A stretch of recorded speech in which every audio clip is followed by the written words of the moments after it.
All right, I want to welcome you guys out. Good to see you. Thanks for hanging out with us this afternoon. We have a special thing today. It is the great debate. We're talking about AI art this afternoon, and we have an exceptional panel of dudes here that are going to be extremely passionate about what we're talking about. We have people on the pro AI art side. We have some on the anti AI art side. But first, let's bring in Blabs. Hi, Blabs. How are you? Hello, it's side scrollers at night. Yes, after dark. Except it's not dark.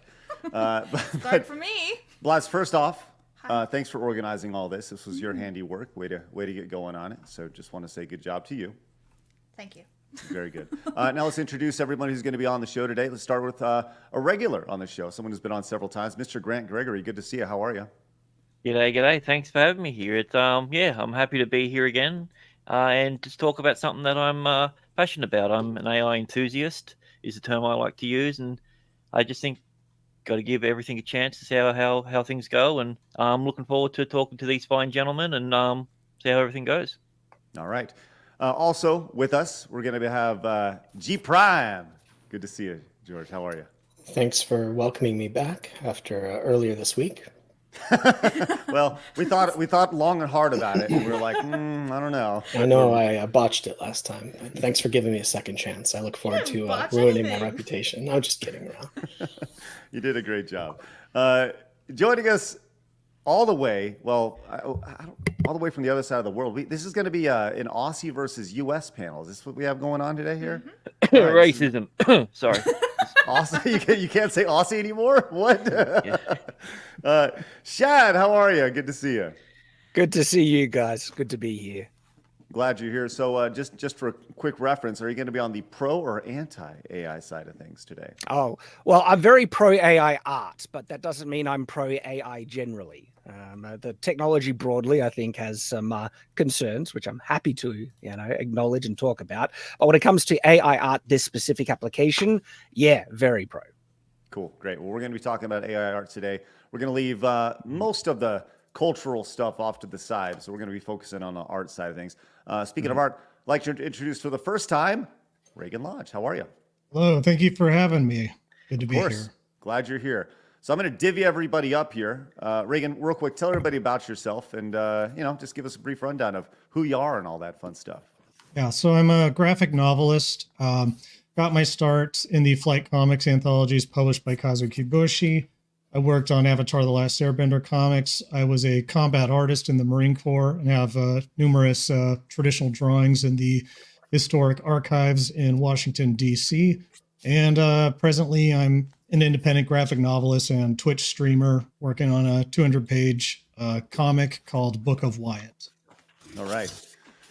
You can find the links to everybody down in the description if you'd like to see more of their work on a day-to-day basis, whether it's YouTube channel or website. But let's get into this thing, man. I'm ready to get going. Let's start a little broader. As I said, everybody's going to have an opportunity to talk, make sure we're respectful of everybody, and we'll just kind of go from there. So let's start off here with our first prompt of the day.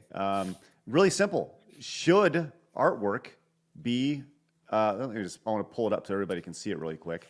Should artworks created by AI be considered authentic pieces of art? Let's go and start with George first. All right. Well, I guess my question, I would answer that question with a question and say, let's pretend I'm a writer and I find an artist friend of mine and I want him to illustrate something for me. So I'm going to write him an email, type, and say, I want you to draw me, a cowboy shooting a thing and he's on a horse and here's the background, and I give him all the instructions. And then he sends me back this picture, and then oh, it's great. It's perfect. Maybe I'll have him make a few adjustments, but when he's done, you know what I do? I sign my name on it and say, I did this. That's how I feel about AI art. Who is the illustrator of that piece? Am I the illustrator or is the artist? I asked.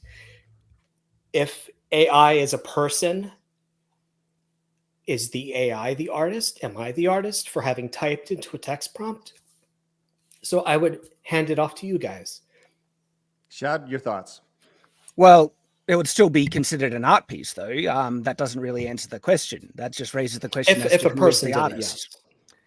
But if it's a genuine, interesting, image, right? That has been produced with human input. But again, the question doesn't really go into the core of it for me. Should is an interesting one, as in, should it be considered art? I don't think you can impose upon anyone that they should consider something art or not. Could we all agree that art is subjective?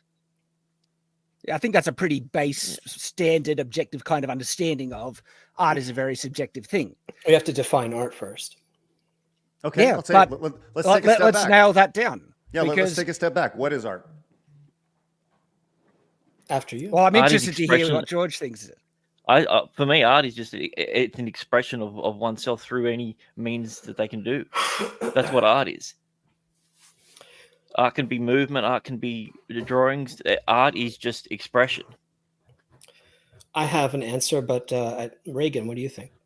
Yeah, so I think that yes, I do agree up to a point that the definition of art is subjective, but etymologically, I mean, the definition of art generally entails craft, creation. Yes, I can see how you could stretch that to be like, well, this was created through some steps of removal from human hand by means of machine. But I would argue that even if you could define AI imagery as art, that it is not a human creation. It's so far removed that I think it would be more appropriate to call it content or a product rather than art. But I mean, as we've seen, yeah, you can tape a banana to a gallery wall and call it art. I understand that there is a lot of subjectivity there, but to me, it's a question of like, is it good art and is it authentic? Is it even worthwhile? And I would argue it's diminishingly not. So And to end on that. let me I kind of pop in really quick and say the definition according to Britannica.com of art is a visual object or experience consciously created through an expression of skill or imagination. So what is consciousness? Well, hang on. Does that definition truly encapsulate the human experience of art, though? Because I think if we were trying to acknowledge broadly the human experience of what is art, and when I think about this, I come down to two primary kind of interactions. One, it's a type of expression, which is an external kind of thing from one person pushing something out. And then two, it's an internal thing where we see something and we bring it in and it causes an emotional reaction, maybe a positive one or something like that.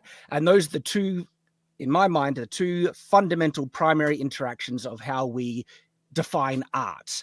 And this is why we express ourselves with art, and it doesn't have to be visual. It can be physical. This is why we call martial arts a type of art form, because you're expressing yourself physically. And also when we see something that moves us, right, that we had no hand in creation at all, we then want to capture that image, put it on a wall, and we call it art because it's doing something we're internalizing it, and that's when it comes out. Because with those two things, I think that covers most of the subjective experience of art, because it's any definition that we try and impose on top of, I think, the base kind of acknowledgement of our interactions with art, as I've been explaining, right? You cannot impose upon anyone else. You can try and say art must be this, must be that, it must be involve this, must involve that. And that's not going to mean spit to someone who disagrees and says, no, I think this is art. Because art is ultimately subjective. And it comes down to those two primary interactions when I really observe how people interact and define it. Okay. I would propose. Go ahead, George. I was doing some thinking about this. I'm not an expert on this subject either. I don't know what Merriam-Webster would say, would disagree with me or not. But I identified at least 5 what you could call pillars of what art might be. I would submit this for everyone to consider. 1, self-expression. You do not need an audience for this. I can draw an amazing sunset that I saw or paint it, and I don't think anyone would argue that it is not art. Whether or not anyone sees it, it's like, did a tree fall down in the forest? You know, that whole question. Does the art exist whether or not there's a viewer? I would say yes. 2, communication. Art is about I am going to create an image or something that engages one of your five senses at least, and I will use something called a medium, painting, music, whatever, that will communicate to a third party. So, or really, it's just the two people. So, creator, recipient using a medium. That's 2. 3, I would argue it requires some form of craftsmanship or skill to create. There is low art, there is high art, and there's all kinds of things in between. So you can be very skilled and create something amazing that inspires lots of people, or you can just be a kid making a cute crayon drawing for your dad or something. And I would call that art too. Number 4, and I think this is going to be the thing that I would argue the most about, is you need agency. You need a form of consciousness to generate a piece of art. It cannot just, like even a beautiful sunset. I would need to ask myself, who made this sunset? Who do I get to thank for this sunset? Some people get religious, and I understand, and I might even agree. There's someone I have to thank for this beautiful piece of art. There's something called pareidolia. I don't know if I'm pronouncing it correctly, where if I see a face in the moon or a face on a rock, I am seeing a face there, but it's not that there was any face generated with intent. It's just there. I see it myself, right? It's something that I'm imposing meaning upon something that doesn't have any meaning. So if there's no agency, if there's no person who created the art, who do I thank? So that's where I would spend a lot of time talking about AI is not conscious, therefore it has no agency. And last, I would say, does it have value? Does AI art have value? Does something handmade have value? Does a copy of a thing have value versus an original piece? And here we have a sliding scale. On a unique thing that is very scarce has high value. Something that is infinitely reproducible, for instance, if I click a generate button infinitely and it keeps generating stuff, has very little to no value.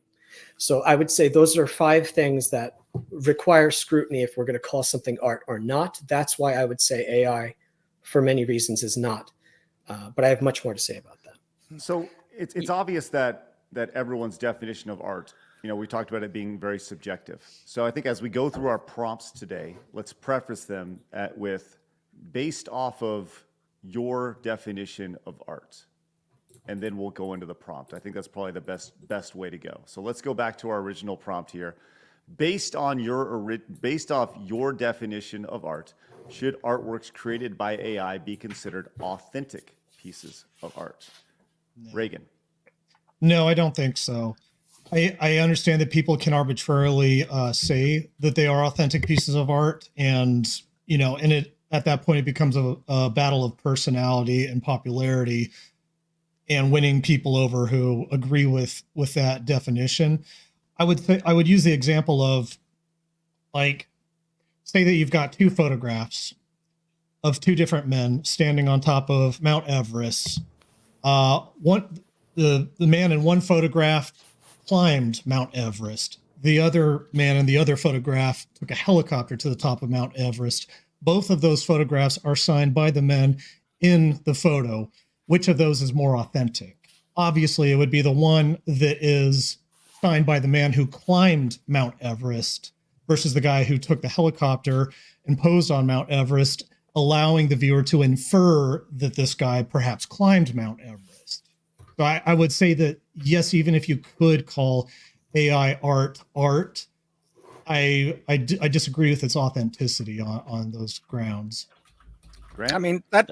Oh, go, Chad. That doesn't make any sense, that argument.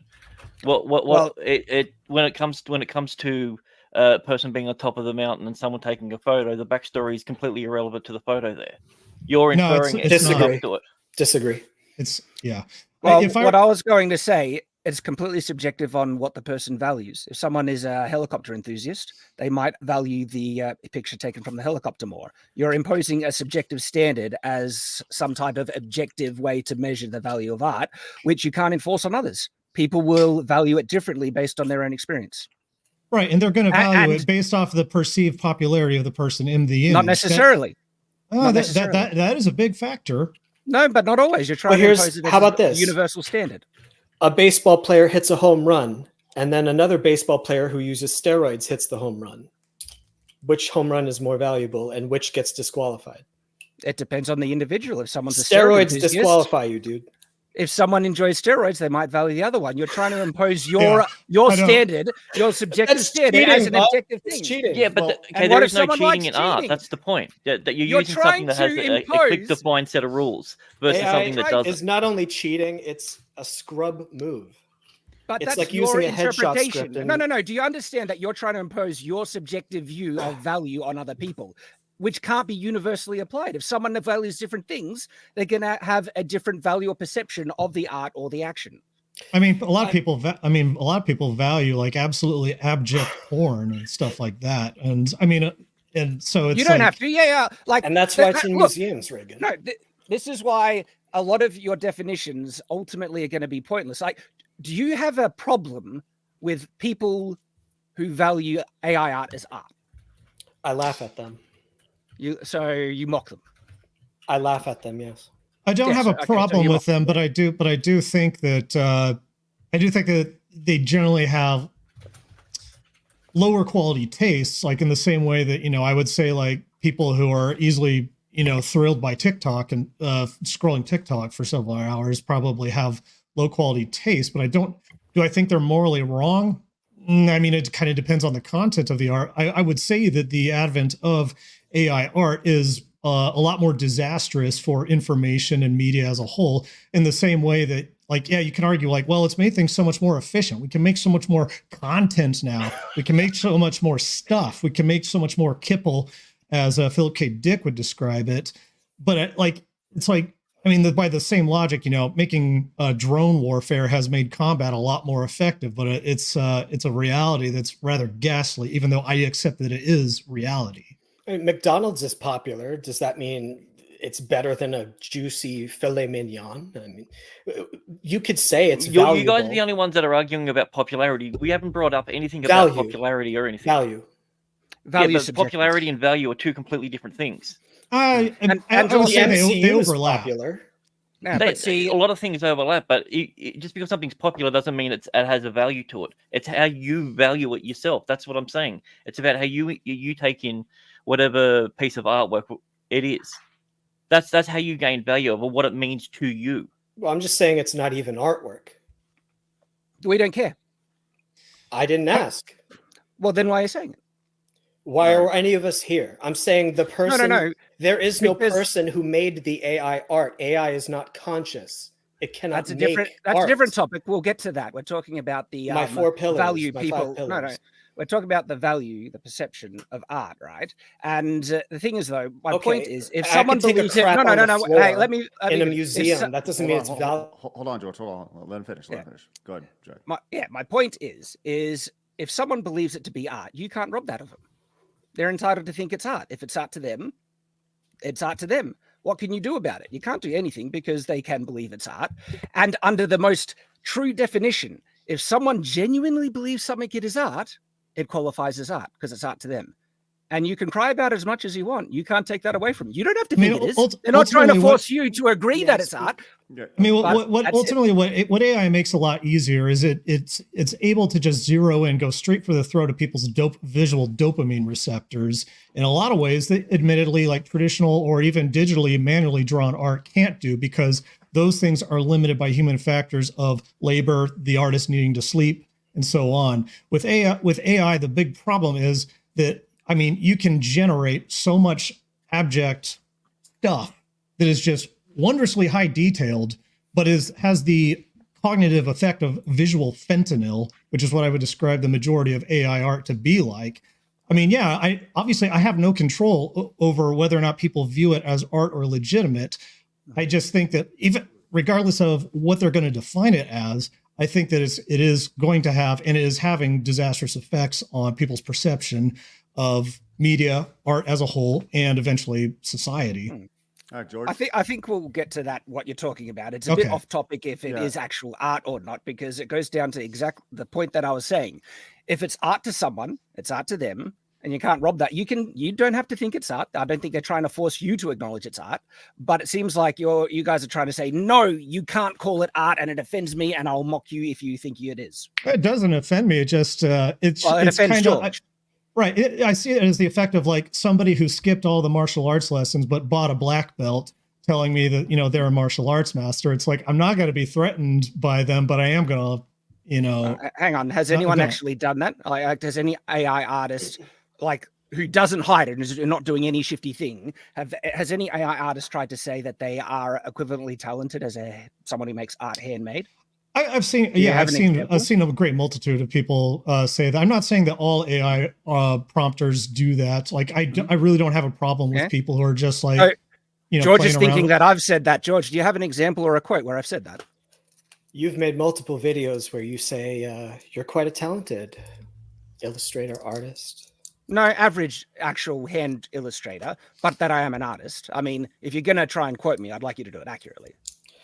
So George, You're right, George, I cut you off. I want to make sure everybody has an opportunity to speak. George, what were you going to say before? Thank you for your patience. Yeah. So the value of art is subjective, like you were saying. I'm trying to argue that, say, a banana taped to a wall could be sold for $1 million. Does that mean it's worth $1 million? But maybe that's not even what we're discussing. I'm saying the banana taped to a wall is not really art. It's a joke. It's a meme. An image created by AI is just that. It's a JPEG. Is it art? No. Is every piece of art that's ever been made, like every JPEG that I can upload, I could do an illustration. It's not art. Not all JPEGs are art.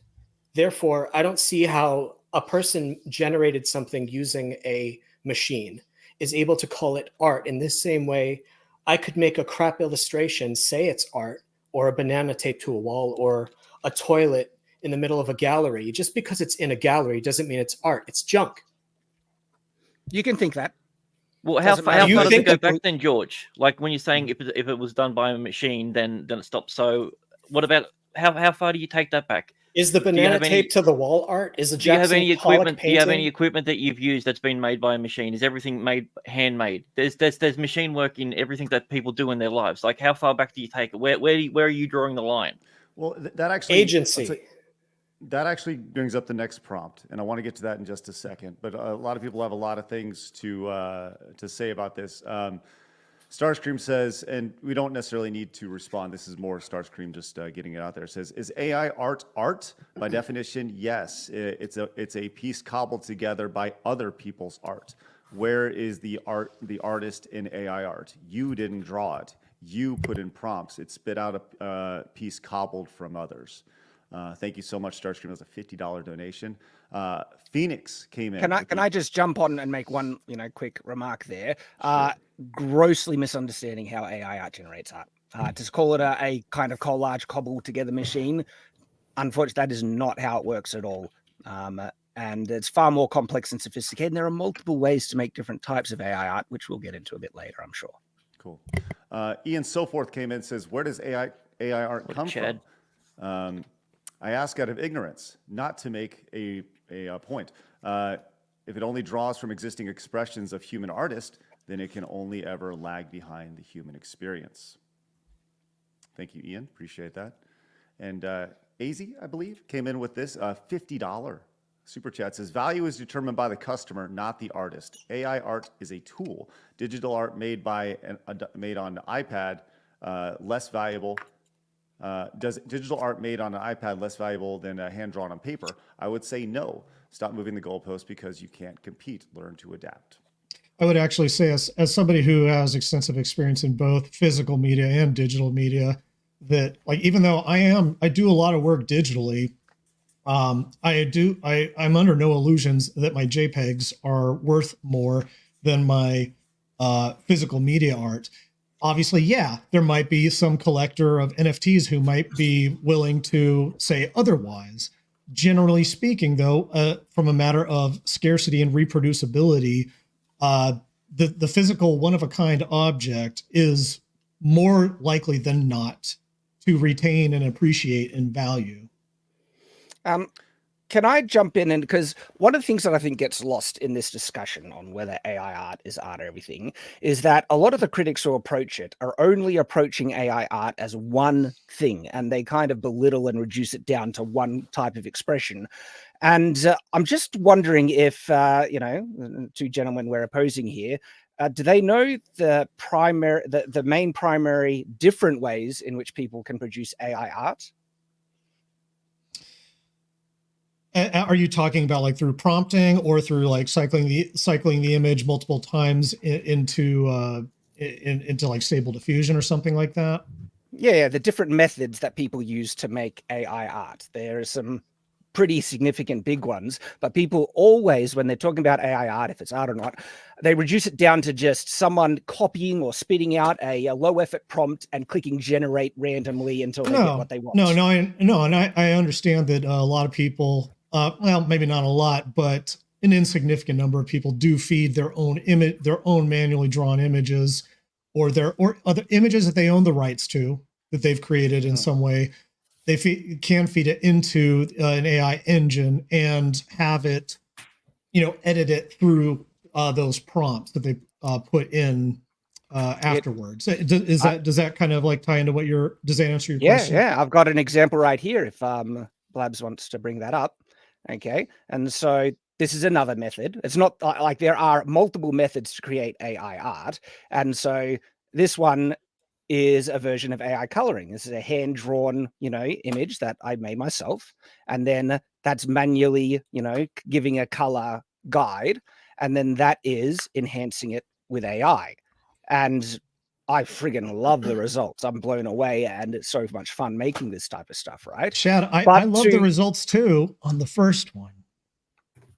Thank you. I'm glad you do, but that doesn't rob me of my appreciation and love for the final result.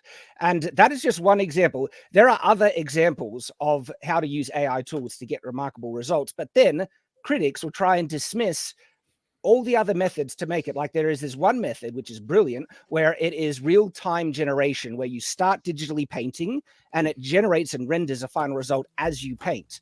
But then people will try and use that with Prairie. Prairie.ai is a common one where you go in there and you type in essentially what you want to do it, and then you draw it yourself. And every stroke that you do generates a new type of image with it. So you're doing a direct input to that. There's also a thing called ControlNet. Like people break everything down to the large language learning model, so the LLMs.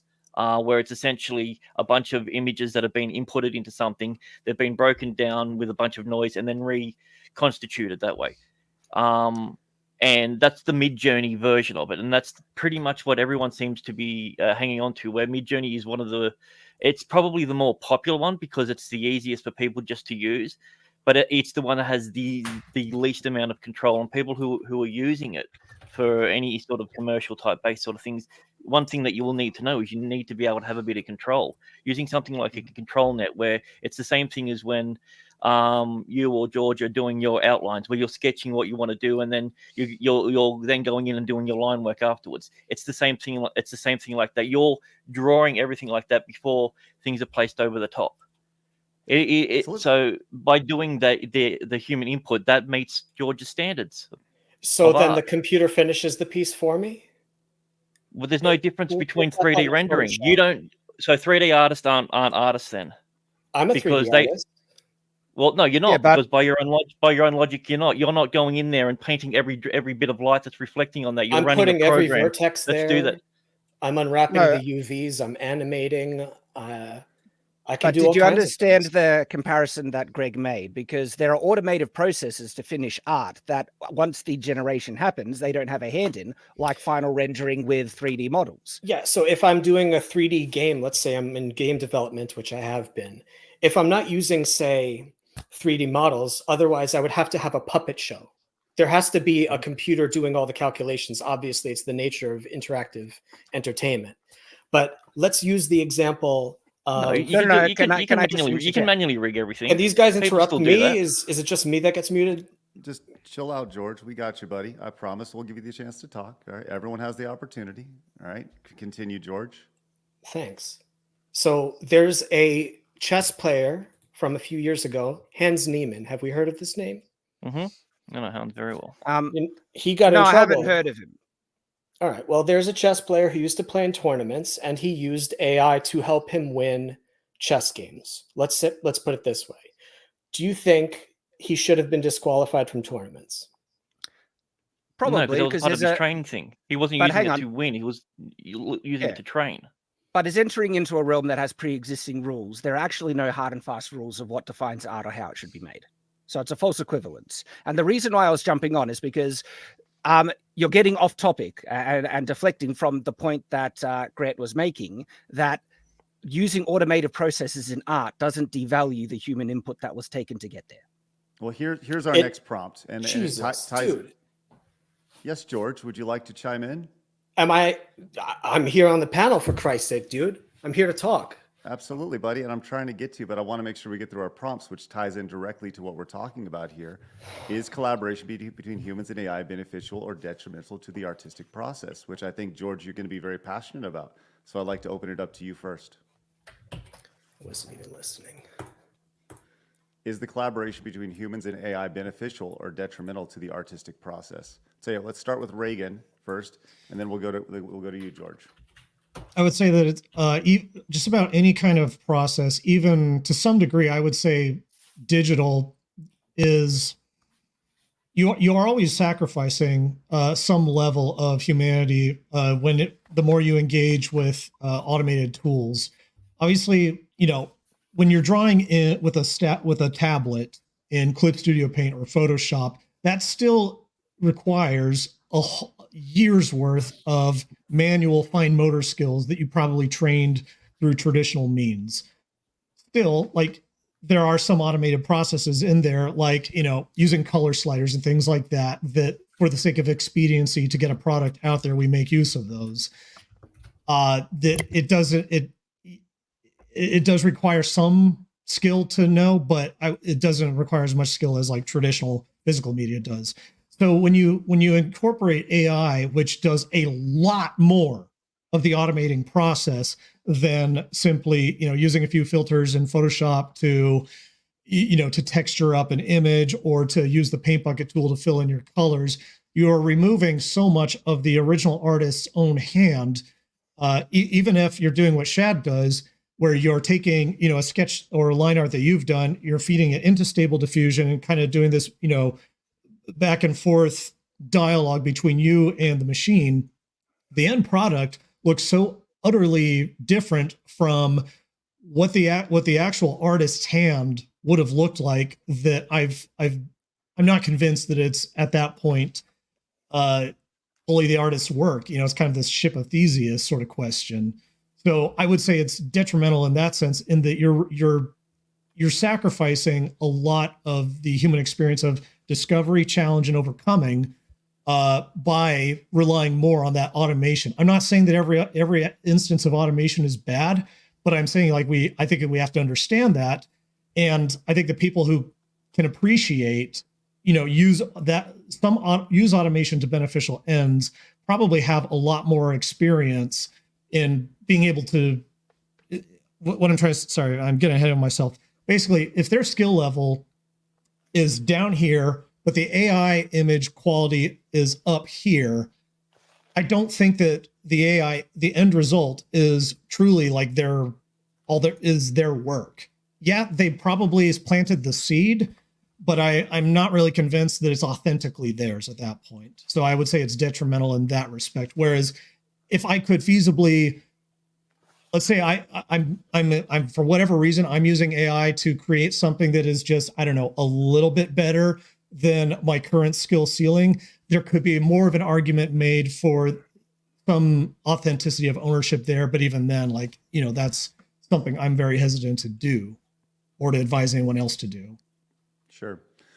Tell you what, let's go to the pro side real quick. Then George will give you a chance to retort in a second. Grant, what are your thoughts? I can agree to a certain point of that, but where's the line though?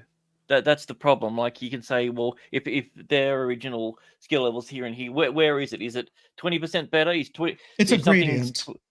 But okay, then but if it's a gradient, where's the cutoff point? There's always going to be a cutoff point. So it's the fact of the matter is do you want me to answer, or because I don't want to interrupt if you guys are, if this is your time?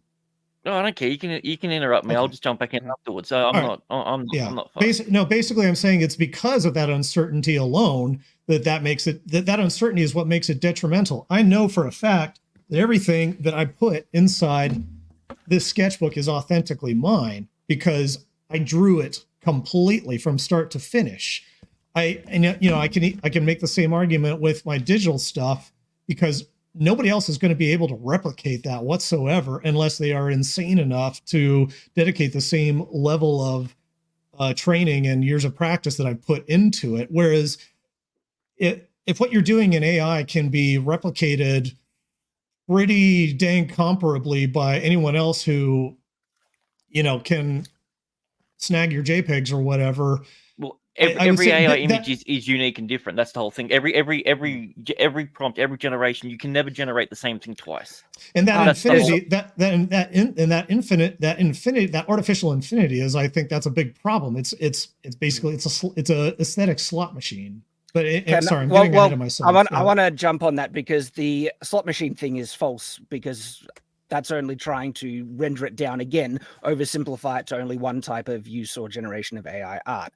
And your whole kind of discussion here is, I feel, a false equivalence between mediums because you're trying to compare, you should have this result in digital art when AI art is its own medium. And your statement that, any AI image can be easily replicated, I'm sorry, I feel that's just genuinely false because when you get to the very best or even talented, versions of AI art, right, there are things that most AI artists cannot duplicate. And so I have an example here with my own work, right? And the types of detail that I make, right, and there's a lot of AI artists that produce AI images. When they see my work, they ask me how the hell I made it because they can't get the same results. A lot of this stuff isn't easily replicatable, especially when you're dealing with swords and specificity. And so this image here, especially with how the cross guard overlays the hand and how the arm is crossing the body, is actually really difficult to try and do accurately with AI image generation. A lot of types of AI art, and these are the examples that I have here, are not easily replicatable because to get these results, I'm inputting artistic direction. A lot of these are based on drawings that I've done to make sure I get the results I want, because I wouldn't be able to get this result just with text to image generation. And so it's not easily duplicatable. And what you also find, right, is when you're trying to say it all looks the same, this is when I was talking about medium, right? People who actually understand how AI art generation works, when they see my work, they see a general style in my AI generated works because of the way that I make it. And you actually do develop artistic style in the methods that you use when you're making AI art because it's its own unique medium. And in terms of shortcuts, okay, I don't think using shortcuts devalues art. Otherwise, hand painters would say digital art is not art because it's just cutting corners and shortcuts. And the amount of shortcuts and time savings that you get in digital painting versus traditional painting, it's a massive leap forward. We're talking hours upon hours of time saved, right? It's crazy.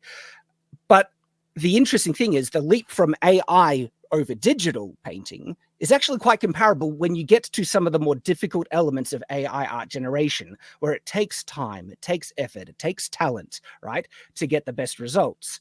And so we are seeing its own art form emerging with its own methods, which produce its own styles that have tremendous artistic input and direction. And I even though it changes from the initial, sketch drawing, but that's the same if I was to sketch a drawing and then paint over it. Because I've transferred mediums, it's going to look vastly different from the hand-drawn thing. And so just the fact that it looks different doesn't rob the fact that it's still human-directed art, right? And that's why I call it AI-assisted art, because it's not the computer doing it. It's me using a tool and directing to a result. And the result isn't just some generic AI slop that anyone can, duplicate and do the same thing. It actually ends up being, because when you really dive into it, you start to adopt your own style.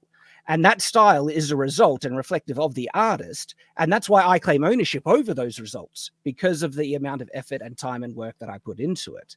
And so I think that also answers the question, can it truly be creative and produce original works of art? Or is it, sorry, have we moved on from that point, that can it encourage artistic development? Yeah, absolutely. Like what I have found, when people really dive into AI art, that actually want to get the best results, the natural result is that they end up working on other traditional mediums like drawing, like digital painting and things, because you need those additional skills to make the best AI art. And it encourages people to develop as artists if they really dive into it and want to make the best results. All right, thank you, Shad. George, you get the last word on this. Is collaboration between humans and AI beneficial or detrimental to the artistic process? The amount of time it would take for someone to reach those levels of rendering skill would be like 10 years of practice. So we're talking not just a benefit, a shortcut. This is something that's making it seem like you're able to do art that you couldn't do in 10 years of practicing. That's awesome. Cool. So you didn't do it. I used a tool to help me get there. It's not a tool, it's a cheat. It would be like saying, I'm going to win a swimming competition. I train real hard. I'm going to train my body. But I can't really do a very good job against normal competitors. So now I'm going to wear a wig and I'm going to jump into the women's pool and I'm going to get all those gold medals. I trained. Hang on. It was hard. Just false equivalency if I've ever heard one. Yeah, false equivalence. Okay. And also, then digital art's a cheat because It's you're a not shortcut. It's a shortcut to my gold George. medal. I deserve it. But hang on, same with digital art then. I mean, you're not mixing the paints to get the exact colors you want. So that's a cheat. If you learn Photoshop, you'll see why that doesn't make sense. If you learn AI art, you'll see that that doesn't make sense. All right, let's go to our next prompt here. George, did you have anything else you wanted to say there? I'll bite my tongue for now. Okay. Before we get on to our next prompt here, Shane came in with a $50 Rumble rant. Says we should be careful that someone using AI art may try to take the same effort from an artist that genuinely takes time to make their art. Not saying someone can't use AI. The human dynamic is huge. Shane, thank you very much for that. A lot of super chats. You guys are obviously very passionate about that. We'll get to those towards the end of the discussion. Let's move on to our next prompt here, and this kind of the discussion has kind of prolonged into these things. I gave you guys the prompts beforehand, but I'm kind of skipping around as we go. Just a heads up. This is a really interesting one, and I'm very, very intrigued to hear what you guys have to say. Grant, we're going to start with you on this first one. But so, who owns the right to AI-generated artwork, and how should copyright laws be applied in these cases? Is this So when it comes does Midjourney owe them when you create an image, or is it No, that's the beauty of this whole scenario. Technically, no one owns the rights. There was a famous case back where a monkey took a photograph back in, I think it was 1970, and the person who owned the camera tried to copyright said image, but because it wasn't 100% created by a human, it cannot be copyrighted.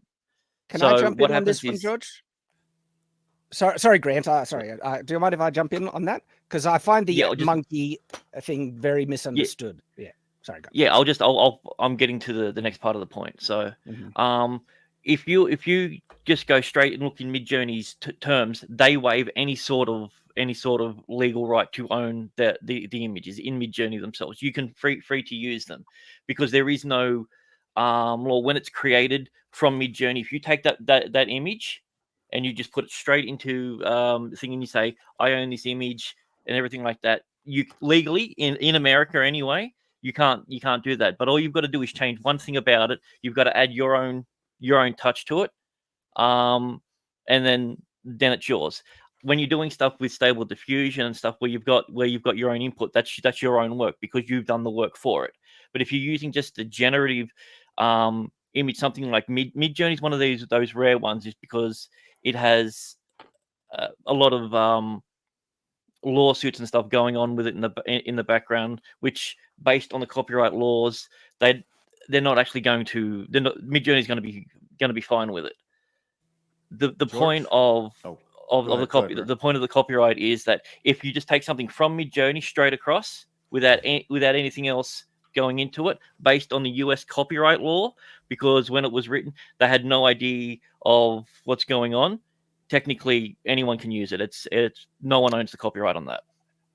Can I jump? Because I actually think that Briefly, yes. is not determined yet. Because I'm one, saying there based on was- the current laws that they have. That's what I'm saying, because the Well- the laws haven't caught up to the technology yet. Well, so the monkey case, right? When the monkey took a picture, they were actually trying to get the copyright to the monkey, and not the owner of the camera, and it was denied to the monkey because only humans can hold copyright.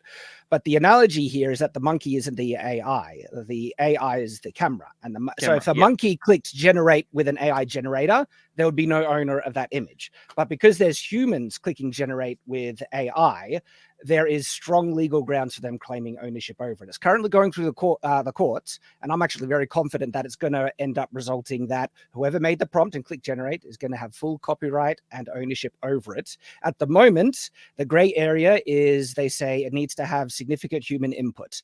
I think the prompt qualifies for that quite easily. That's the human input that generates the thing, and that they'll get ownership.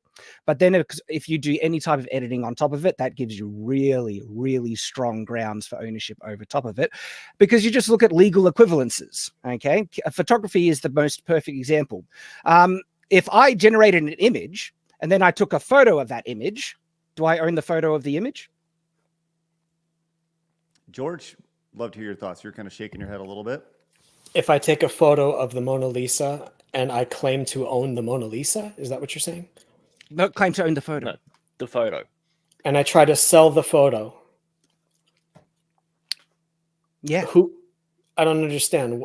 Like, I'm not a lawyer, but I'm going to sell a photo of the Mona Lisa and say, this is my photo, I own it. Your photo, yeah. That's the law. All right. I would say yes. Yeah, you own that photograph, that particular. Mm-hmm. Yeah. So is that why bros are saying no, that? No. This is an example of the circular argument of ownership. Okay, because we already have legal precedents in the law to determine ownership over automated processes that use machines to capture an image or produce an image, and so that precedent is going to give strong legal grounds for ownership over AI images. In the comics world, there's something called swiping. Have you guys heard of this? Could you explain it? Let's say I grab an iconic cover from the comics world, Spider-Man hanging upside down, kissing Mary Jane or Gwen or whatever. And I take those characters and trace over them with my own characters. They're hanging out in the same way, same pose, same composition, everything. And I put my name on it and say, drawn by George. This is called swiping in the comics world. Is it legal to do? Maybe. But there's a guy named Rob Granito from many years ago who used to swipe, basically trace over other people's art. And his reputation was dragged to hell and back because he claimed that he worked with all kinds of people and this is his art. But actually, he was basically just tracing. Was it legal for him to do so? Maybe.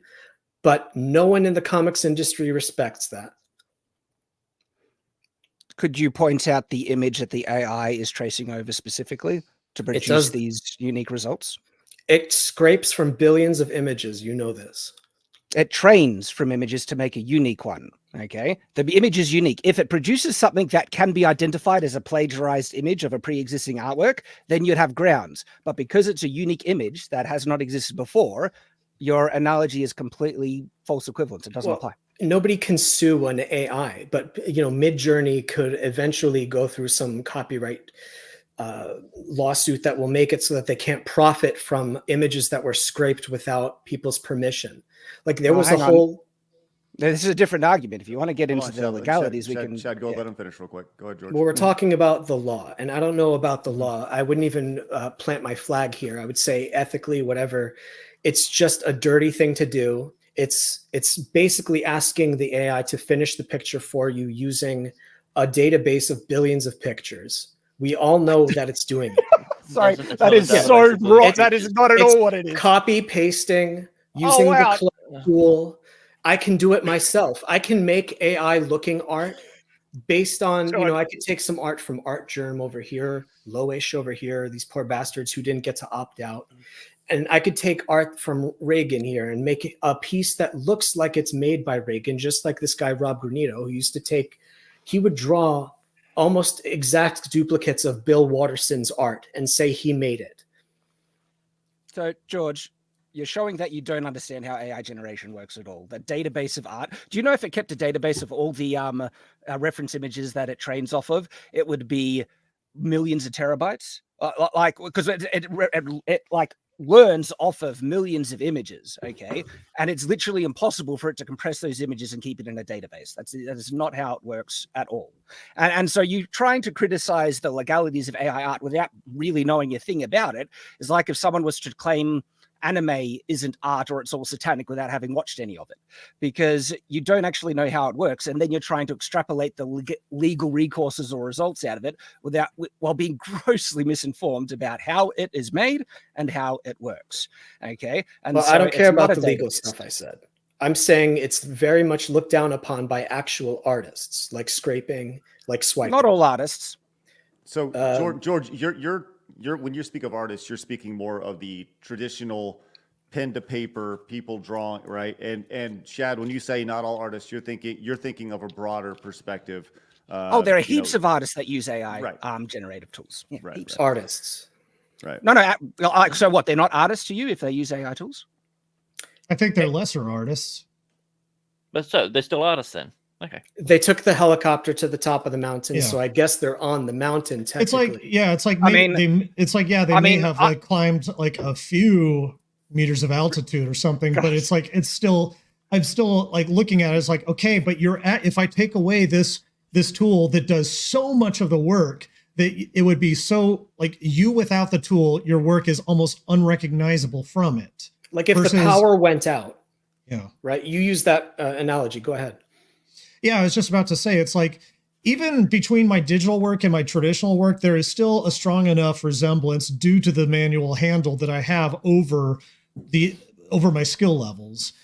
This is the case with most traditional. When I say traditional, I mean like manually drawing artists. Generally speaking, you can recognize their quality of work across different mediums.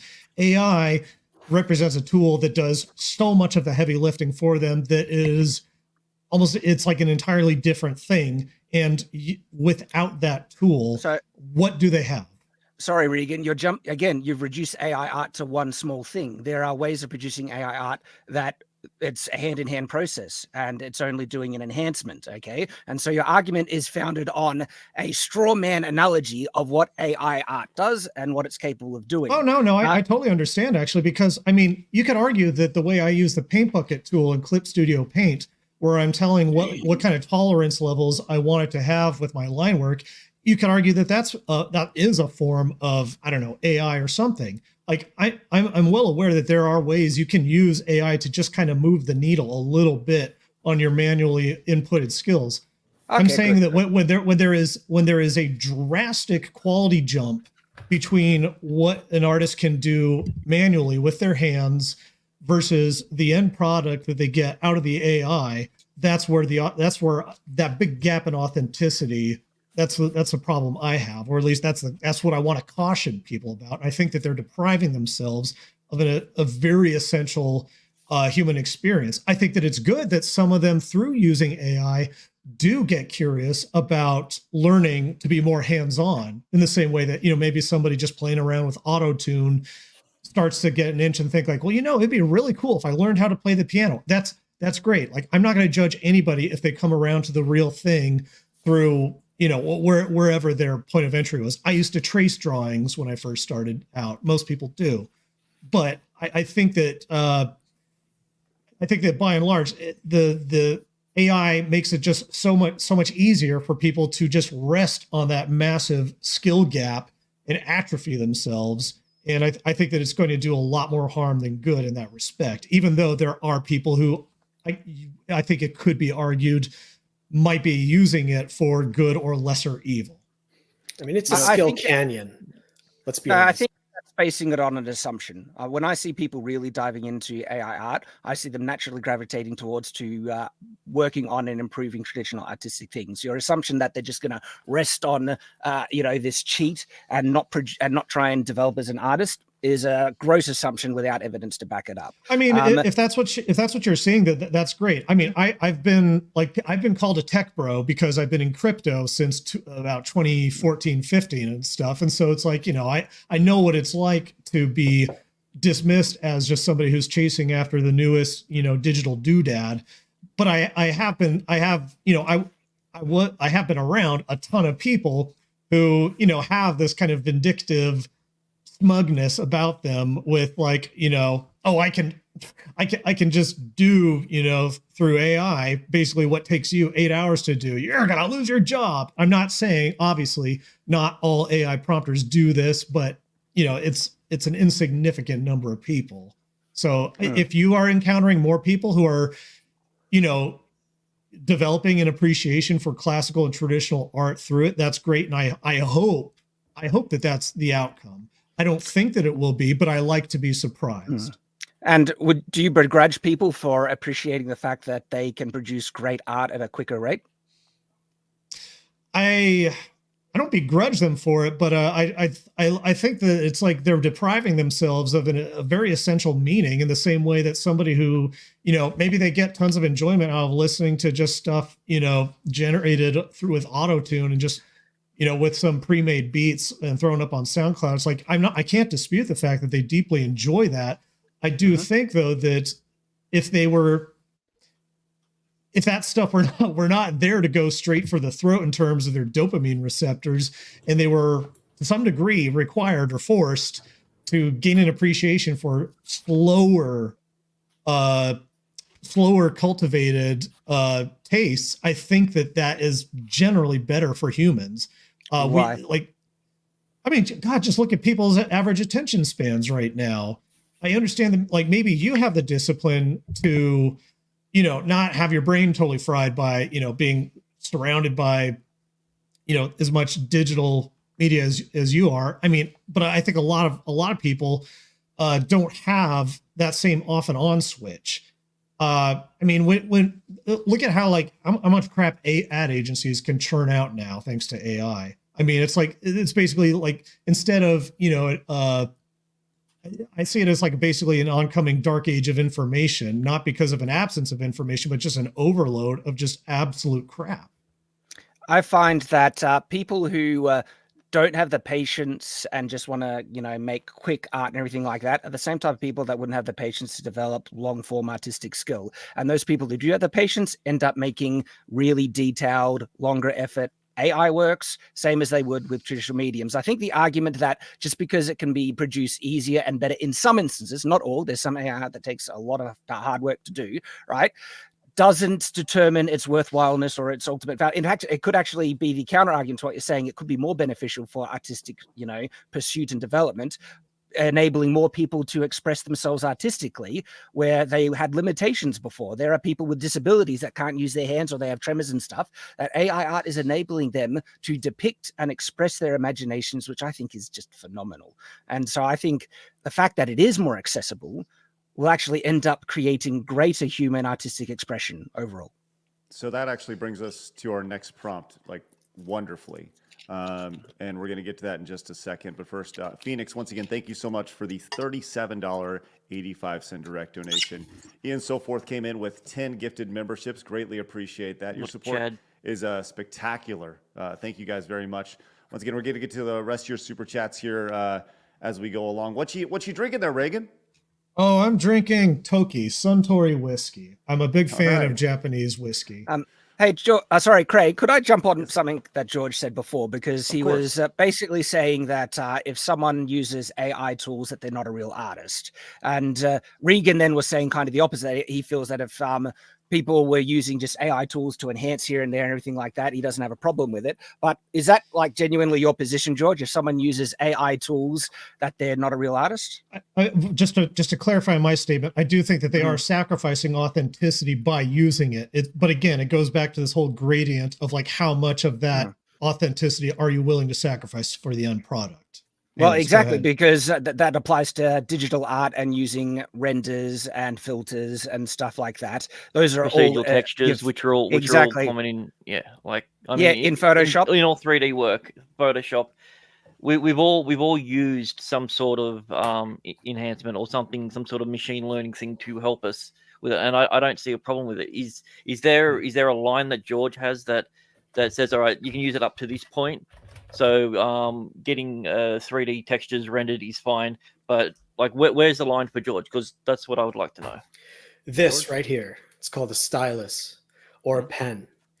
If I manually make scratches on a piece of paper or a canvas, I think that's well within bounds. If I use the paint bucket tool, that's a valid shortcut because those are marks that I would have been able to make with my stylus using my bare hand, and it's just saving me time. But if I'm using something to simulate basically 10 years of training for me at the click of a button and a few, I don't know, maybe an hour or two of going back and forth, recycling images, we're talking about the difference between an hour or two and 10 years of practice.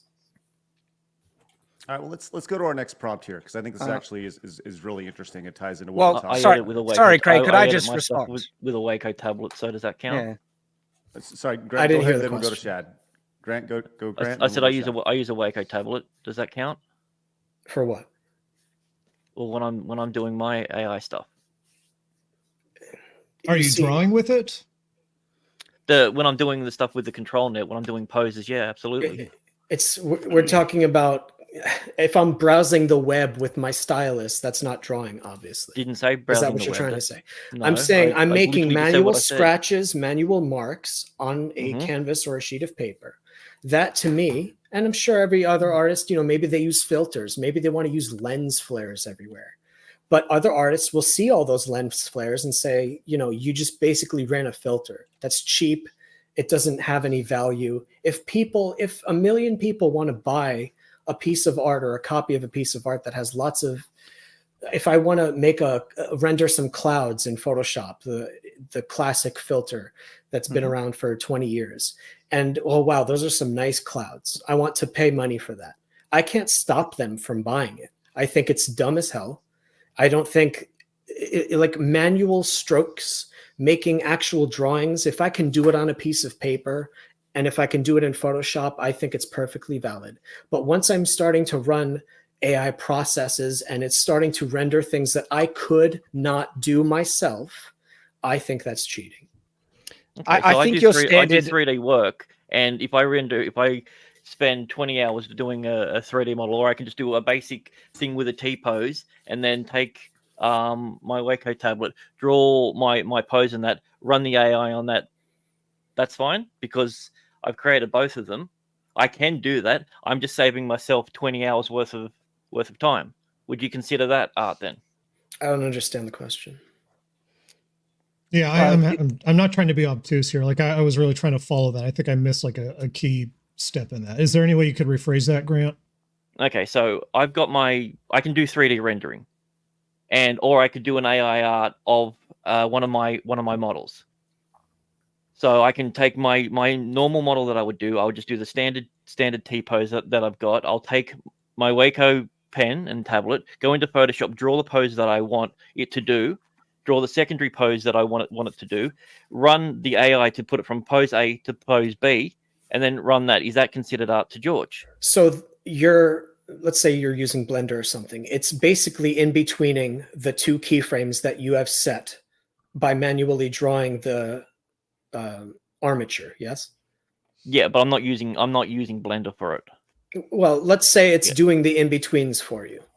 That is common practice. It has been common practice in 3D forever. But if we're talking about 2D images like a comic book, if you have it filling in your colors, coloring for you, you are not doing that. If you say, I want it, like, I'm going to hand my page to an intern right now and say, can you do the flats for me in my comic page? And they do all the flats for me, and it doesn't matter what color everything is. They manually took their stylus and put everything where it needs to be, or I could use the magic wand tool to help me do this faster. It's a very laborious, boring process.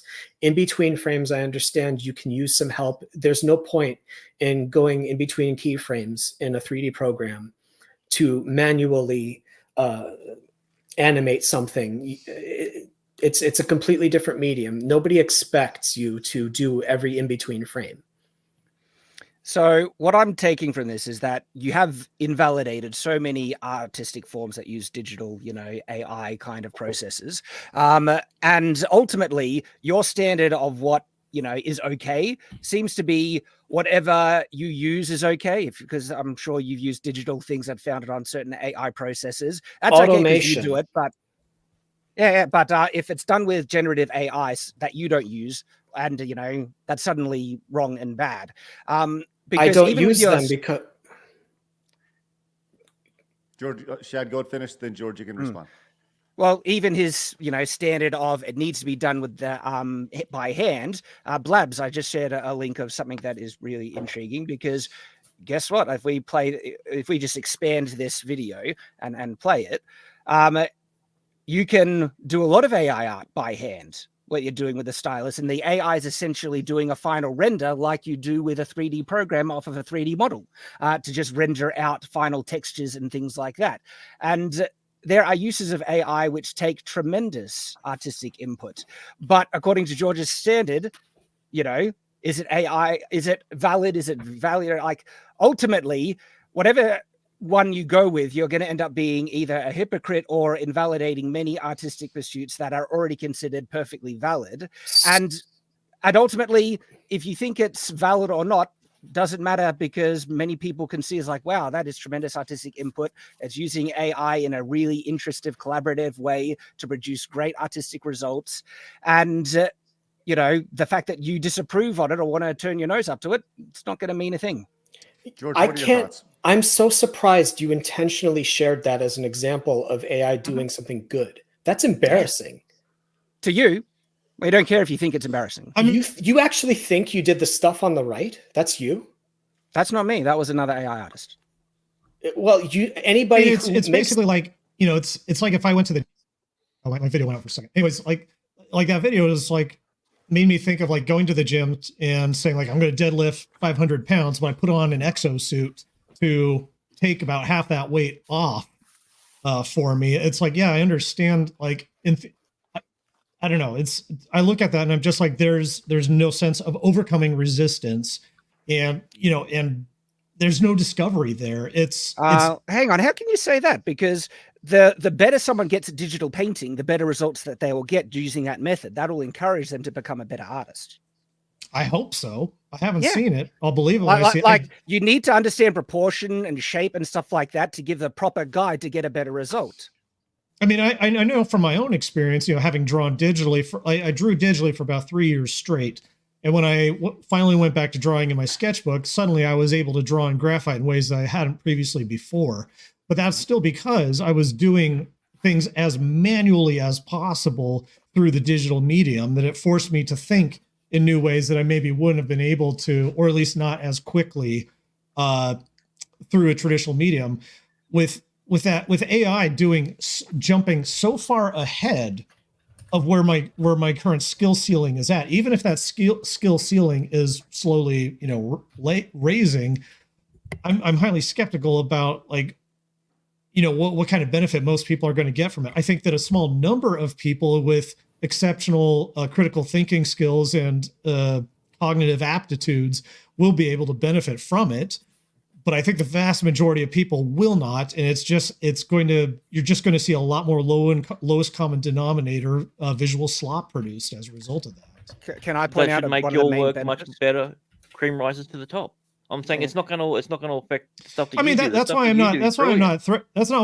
not threatened by AI, because I think it's going to suppress the IQ, the creative IQ of so many people that the people who are going to be relying on AI tools so much that they are not going to be able to tell stories as authentically as they would without it. I mean, there is already a big problem with artists already thinking like low grade AIs before AI came along, and I don't take any pleasure from like people losing jobs as a result of this. I think it's awful, but like I think that what I'm trying to say is like AI is just going to encourage people to kind of stay at that.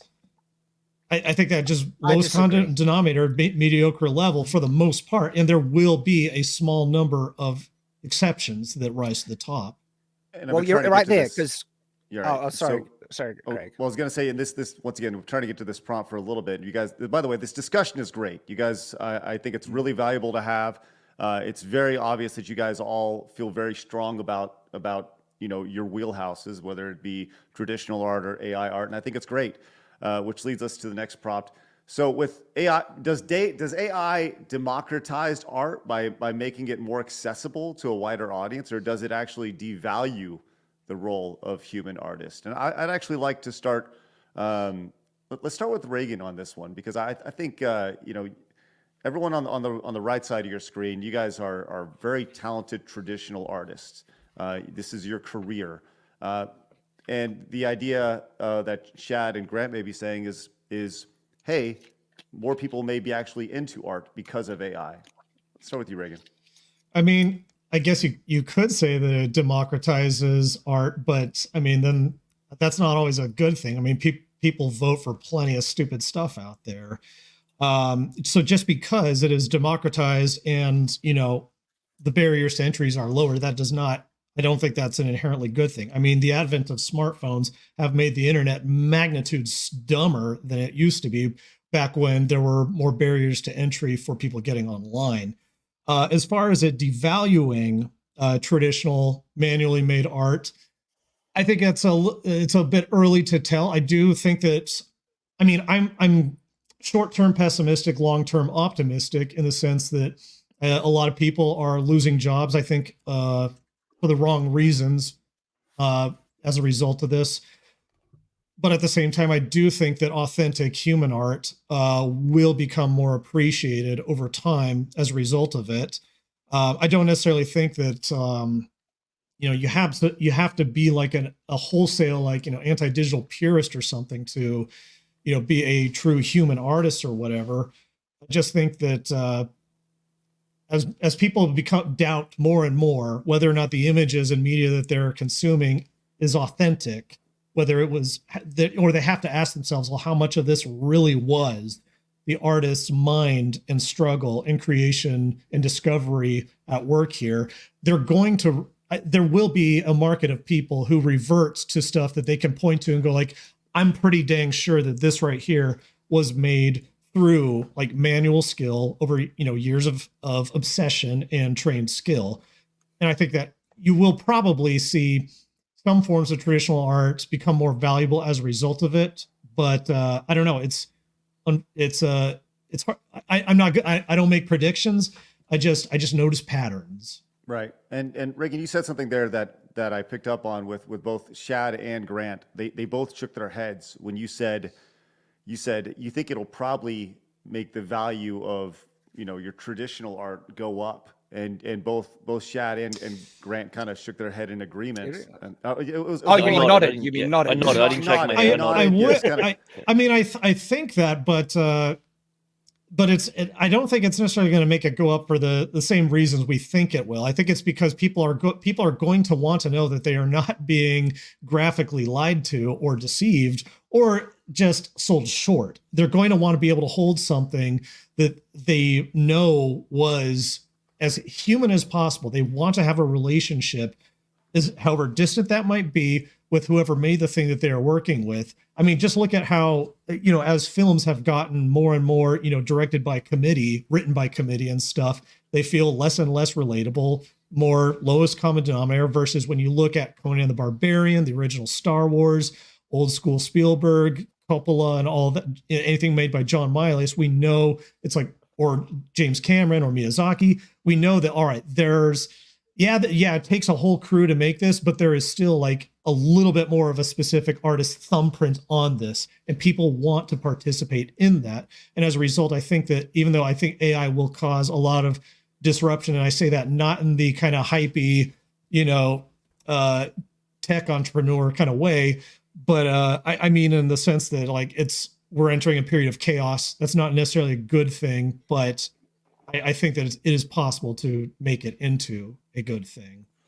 Art piece doesn't necessarily need to have a story behind it, but it definitely helps it. I can agree 100% with that. I've bought a lot more physical art and stuff from artists now ever since I've got into the AI sort of sphere.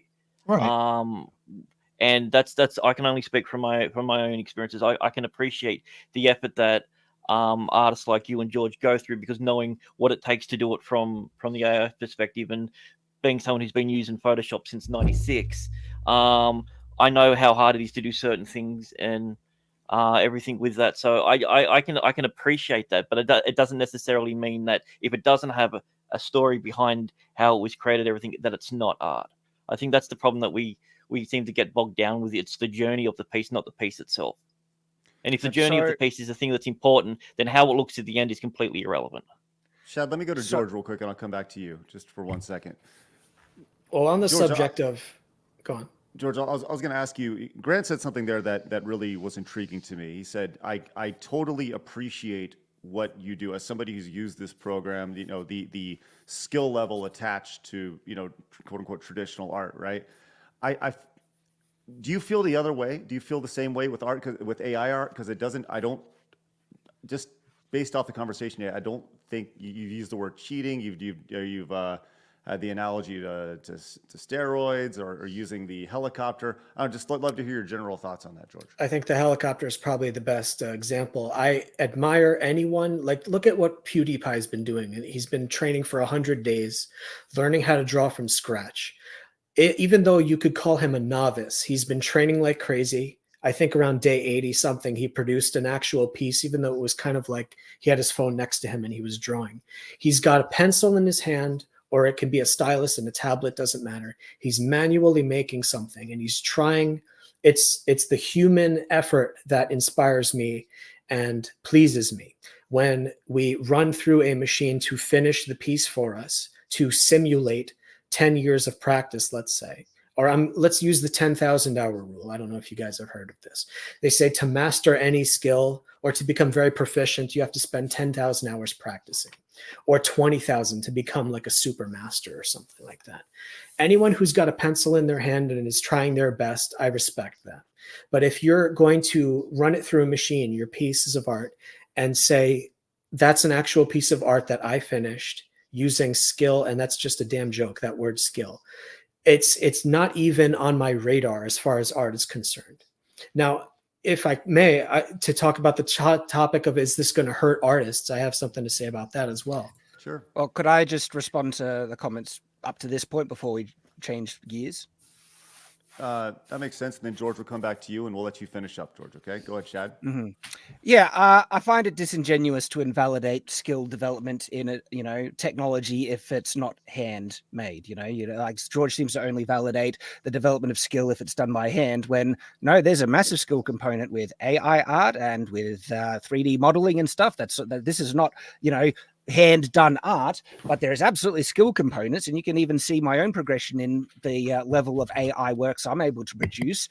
Like when I first started compared to now, I've gotten way better. There's absolutely a skill component, and I respect effort, absolutely, but I don't discount effort just because it's done in a way that I disapprove of. Right? If there's effort put into it, I think we can acknowledge that. And it feels like George is just trying to invalidate it because he just hates the medium, even though I don't think he would be being honest if he is acknowledging the effort, time, and skills required to make the best AI works.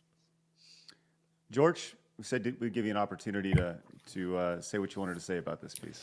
In 3D, there is different ways to model something. You could do a 3D scan. You can't say or take credit for modeling something if you're using a machine to take like a 3D model, whatever, of a person. If I model that person by hand, manually moving every faces, extruding, doing retopologizing, that's a lot of skill right there. That's art. It's great. But if you're using technical skills, there is some skill involved in using machines and knowing how to do a good scan, that sort of thing. Not the same thing, though. Not the same skill set. And it's not admirable to me to say I took a photograph of something and basically it's now in the computer. Not the same thing. But well, that's reducing it down to an oversimplistic form that's not representative of what it is. I mean, I've done both. You know, you keep saying, like, am I not an expert on these things? I can do all of Not them. on AI art.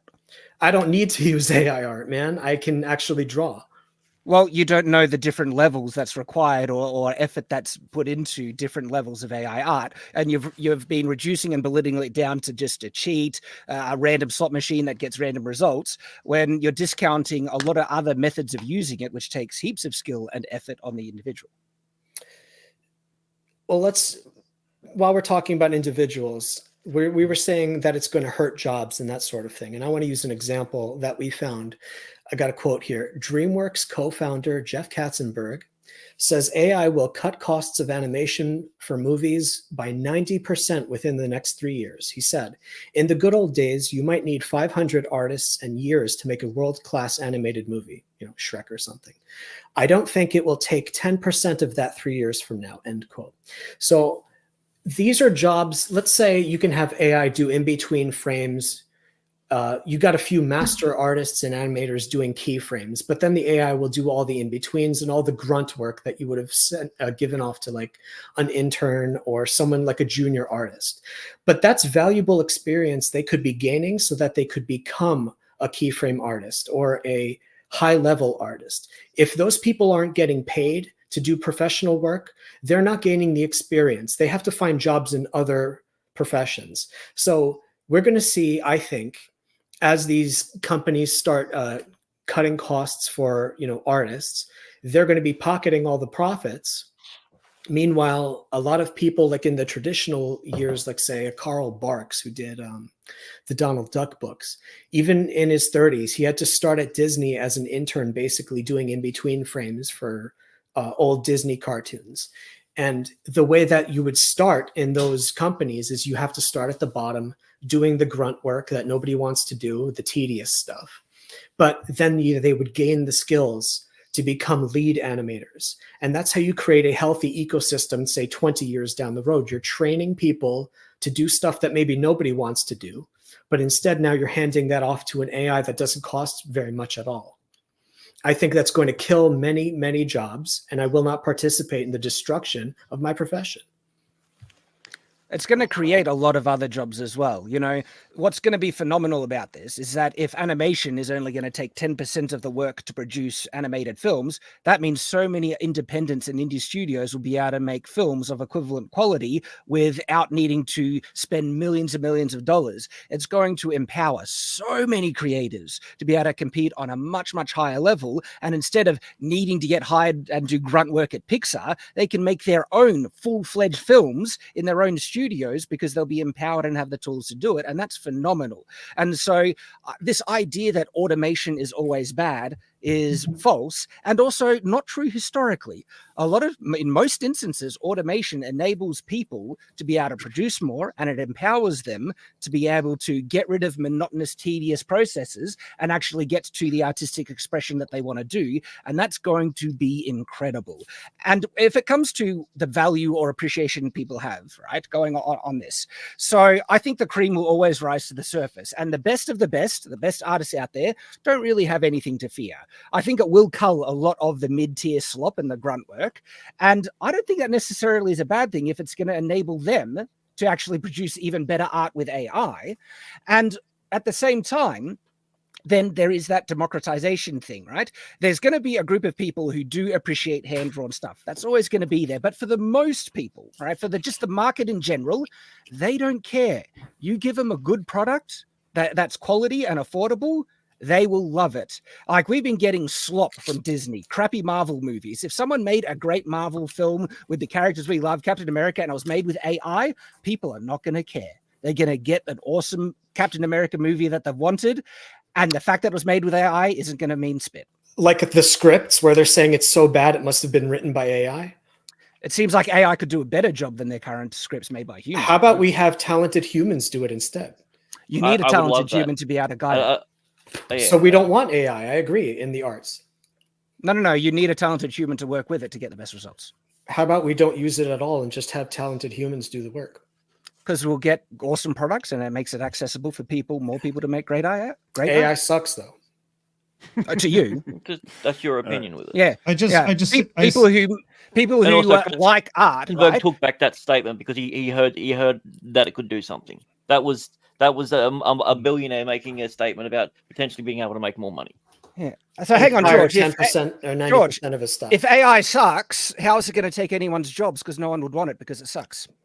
People love slop. The masses love slop. They love the convenience of it. Let's be honest. Most AI is just going to be like sexy pinups and stuff. I mean, that's why, as far as like as creativity goes, I'm not all for the democratization of it. I'm a monarchist when it comes to art. So it's funny that he just says most people love slop. All right. If that was the case, Marvel would be doing great right now. It's not the case. People want quality, and if you give them quality, it's going to be made with AI art. They're not going to care.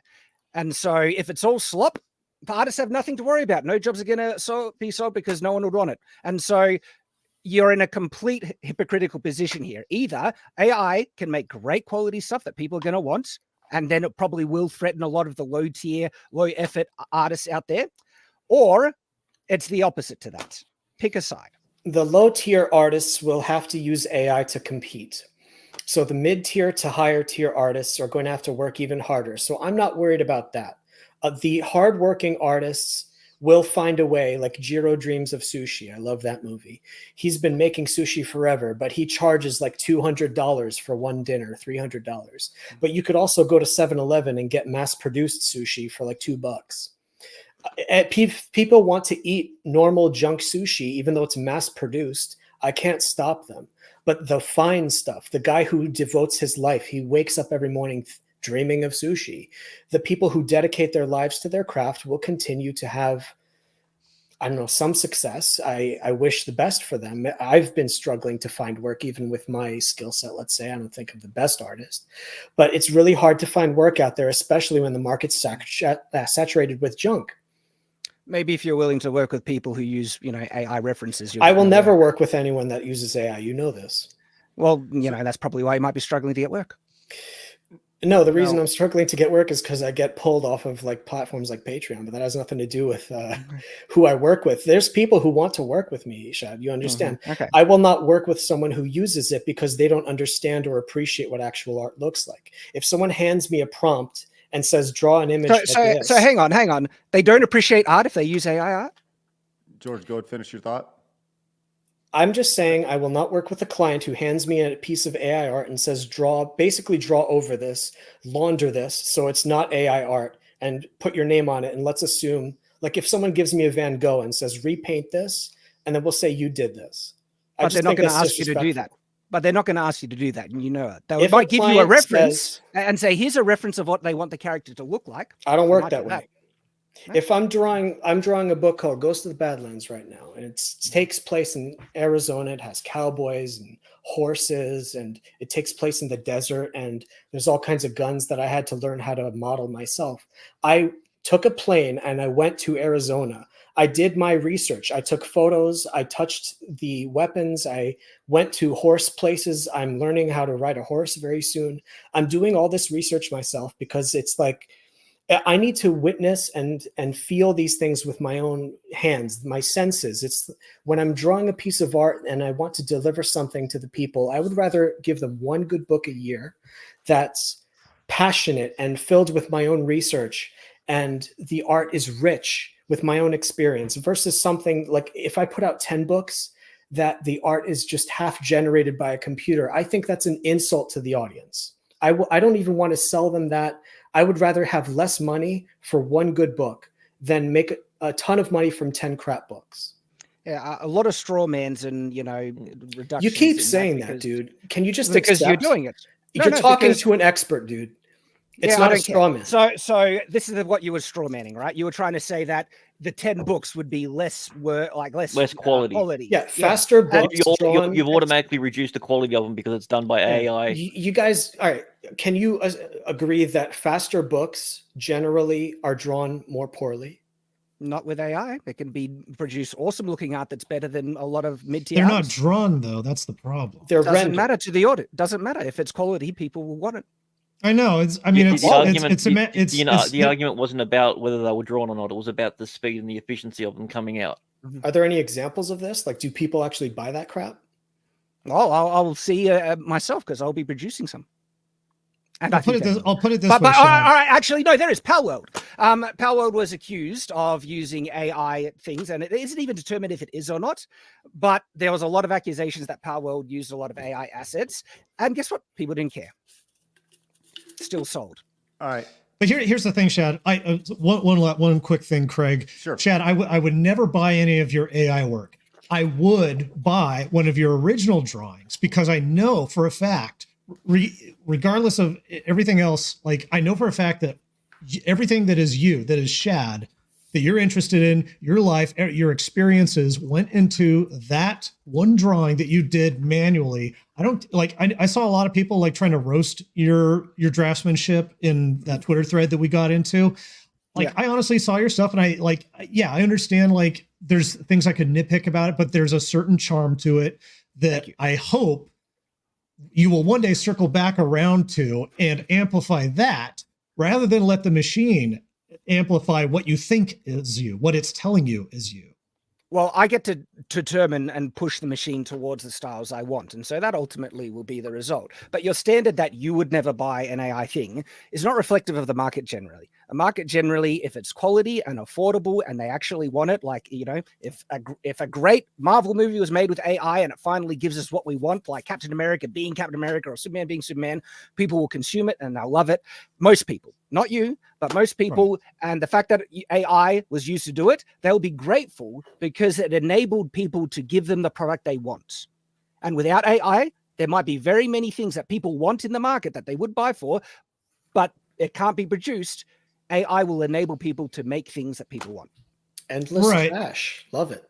Exactly. And that's my problem. No. See, again, you're saying it's trash because it's AI. Yeah, more trash faster. It will make so much money. Again, it'll be that's so the worth straw it. man. You wonder why I say you straw man all the time, because you are. And that your straw man is that all AI is going to be trash. And I'm saying, no, if it's quality, it will. And then he's like, oh, it's more trash. See, straw manning again, George. Industrialized mass production is always a Faustian bargain. Is IKEA furniture like better than something hand carved from like one piece of wood? If it's a crappy hand-carved piece of furniture, yeah. What if it's a really good piece of furniture? But what if it's really bad, George? Most IKEA furniture, you fart on it and it falls apart. George, you think just because it's handmade, it's going to be quality. It was the same with your, food analogy. Craftsmanship. No, George, I've been to 5-star restaurants and the food was worse than Hungry Jack's. Okay, if it's good, that's Burger King for everyone outside of Australia. Yes, thanks for speaking American at us. They should hire good chefs, good artists. So people appreciate quality, and so if they want good, chefs, they can get it there, and if they want good quality art, Burger King, AI can make good quality as well. Yeah, like McDonald's. I'm loving this, Grant. I know you got to be rolling here in just a little bit, right? But I do want to get to this last prompt. So let's. I want to. This is not on the docket that I sent over to you, but I think this is important to talk about because it does have something to do with AI and art in particular.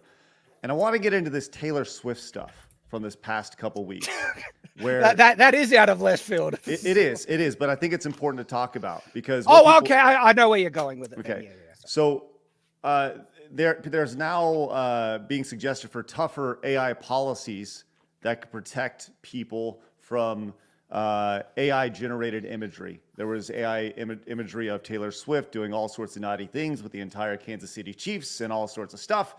I would love to hear everybody's stance when it comes to AI policies and any laws that should be in place for AI imagery, specifically when it comes to notable figures online or celebrity. Let's start with Grant. I absolutely hate the idea of people who know nothing about a technology, who are so old when it comes to it, having a say on what can and can't be there. It's the same thing as it's a form of expression. Do I like it? No. Do I think it's absolutely gross and disgusting? 100%. I wouldn't do it. If I knew of someone who did it to someone that I know, I would be very, very upset with it. But at the end of the day, like especially in America, that falls under your First Amendment right. Yeah. So like there's nothing that should be done about it, because it will police itself. In yeah, the I end, disagree. if websites don't want to host it, perfect. I've got no issue. I got no issue with that. But the government coming in and saying what you can and can't create, never ever going to be for that. Yeah, Shad? I mean, I'm an Australian, and I disagree with gun control generally. Oh, hang on, we're not talking about gun control. We're talking about AI. Because people do bad things with tools and technology doesn't mean you should rob the right from people who use things responsibly. George, your thoughts?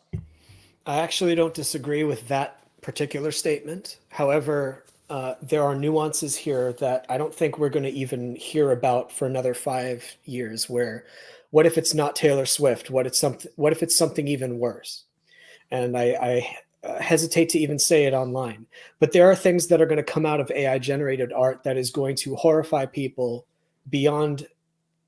They won't even be able to understand how bad this stuff is going to get. Now, I don't necessarily say as a response, as a predictive response, like we should outlaw AI necessarily on those grounds. Because what if we have Taylor Swift, those exact images? Let's say an artist took the time to draw those in pretty high fidelity. Is that something that would be outlawed? Like you can outlaw, say, Midjourney or something, prevent it from creating pornographic images, but then someone will just go into Photoshop and add the details that Midjourney won't do. Should that be outlawed? I don't know. What if someone drew those pictures? Like, can you paint a naked picture of someone without their consent? I don't even know what the laws of that are. But I agree that legislators they can't even check their emails. They don't understand what half this technology is. I know that we're going to see horrors beyond imagining thanks to AI within the next 5 years, but I wouldn't even fight on that hill right now. I think, you already know what I think about AI. Mm-hmm. Reagan? I'm more or less on the same page. Like, I'm extremely free speech. It's a bit too early to tell. I do think that I do see the potential for tremendous destruction where somebody could, way more easily just deep fake, recording of you, like, saying a racial slur or something like that and get you defamed and, and your life ruined. Because, as a lot of us have experienced online, a lie can circle the earth, 7 times before the truth gets its shoes tied. And I do think that there needs to be some kind of legal recourse for that. But I don't think the answer is going to be necessarily like, outlawing the program wholesale, because then at that point it's like, trying to outlaw like Bitcoin or something. You're just going to create an arms race, Guns. somebody else is That's the going. thing. There already is. There's thousands of it. There's thousands of AI, and you can't control what people run on their own computer at home. That's the thing. Because it's all open source. It's out there. They're never going to be able to legislate it. Basically, I don't trust any of our current government bodies to make an informed decision on it. I do think that something needs to be done. I'm not going to say what, and I'm not going to trust any of the current crop of politicians to have a helpful solution there. Well, there is. Yes, go ahead. Thanks, Craig. There is a legal recourse already. If people do produce illegal things with AI, they'll be prosecuted under the law, CP. Okay, and so there is legal, recourse in already, and so trying to ban it outright, it would just be blatant hypocrisy if people support, say, gun control, because horrible travesties have been performed with guns. Doesn't mean you should take the right away from people who use guns responsibly. Okay, and that's the exact same thing. There's going to be evil things done with AI, as people have been doing with Photoshops. Deep fakes and stuff have been done with Photoshop and everything. That should be legally prosecuted within the bounds of the law, and there's a lot of laws already in place to try and protect people's privacy, and also for non-consensual pornography and things like that. Doesn't mean that the technology should be banned by any means, because that's just giving the government way too much control over what you should and shouldn't do. We're empowered to use tools responsibly for ourselves. I will say this, as much as people have disagreed on this panel, I think the one thing that we can all agree on is that we don't trust the governments. I'll say this. I want to get to some of the, we have a lot of super chats. I want to get to the ones specifically with the questions. Grant, if you need to bounce, or if anybody needs to bounce at any time, now would be, feel free to Yeah, I've bounce got at another any 20 time. minutes. So Sounds good. So I want to get to these that specifically have questions, and then I'll read the rest later in a little bit. Iron Age Media comes in and says, big fan of folks on both sides here. Question if it's allowed, of course. Music has already encountered some of this debate with the advent of synthesizers and auto-tune. Do you feel there are parallels? Let's open this up to George really quick. How do you feel about music when it comes to use of AI? Do you have the same thoughts? Well, a lot of people point out when musicians use auto-tune, it suggests that they don't have the talent to sing the notes that they are singing. Look at the, I don't know, Cher. Do you believe in life after love and all that stuff? It just suggests that you're using training wheels when you should be a professional. Most people mock it, and I think that's a fair thing to do. I don't think it should be used on a professional level. If you want to use autotune with karaoke in the privacy of your own home or with your friends, I don't really care so much. But once you start saturating the market with autotune, I think the popular music will remain. The good music will still have its dedicated audience, but I don't trust the masses to have good enough taste to choose great music over auto-tuned music. I think most people generally do end up gravitating towards quality. And again, the backlash to Disney, Marvel, the crap and slop they've been putting out is, I think, evidence of that. Cream does rise to the surface. And the issue, if people are using auto-tune and claiming that's their natural voice, yeah, they're frauds. I see very few people making AI art claiming they've done it by hand. I've encountered a lot of people. I've encountered a lot of people who have been exposed, doing AI art that they weren't disclosing properly. And there's actually a lot more people. Well, good. I'm glad they're exposed because it should be disclosed. Right. Well, I mean, I issue of disclosing, transparency. I'm not sure. Yeah, I'm not sure about the issue of disclosing that you have to say it was made this way or that way, but they shouldn't pose and say this was made by hand when it wasn't. That's, of course, not on. Let's get to CNEO, says, or Canio, says, I don't care about definitions since, as Shad said, you can't force me to change it. I care about legality. What about copyright in regards to AI? That's specifically for George and Reagan. Let George go first since I spoke last. Sorry, could you? I don't care about definitions since you can't force me to change it. I care about legality. What about copyright in regards to AI? I don't know enough about laws to really answer that. If I'm arguing against it, it's on the grounds like I was saying. I think skill is something to be celebrated. The human spirit should be. Humanity itself is really what we're discussing, and what is consciousness? Can artificial consciousness even make art? I say no. The process of improving yourself and improving your skills is not even about being a good artist. Apply this to the martial arts. Like, I'm a big fan of Miyamoto Musashi and this great book called Vagabond, this series. They talk about really at the height of the martial arts is not about being able to beat your opponents, but being able to master yourself. And I think the more you practice an art, whether it's a martial art or writing or drawing, the more you learn about yourself, the more hours you spend at your desk learning about your own weaknesses.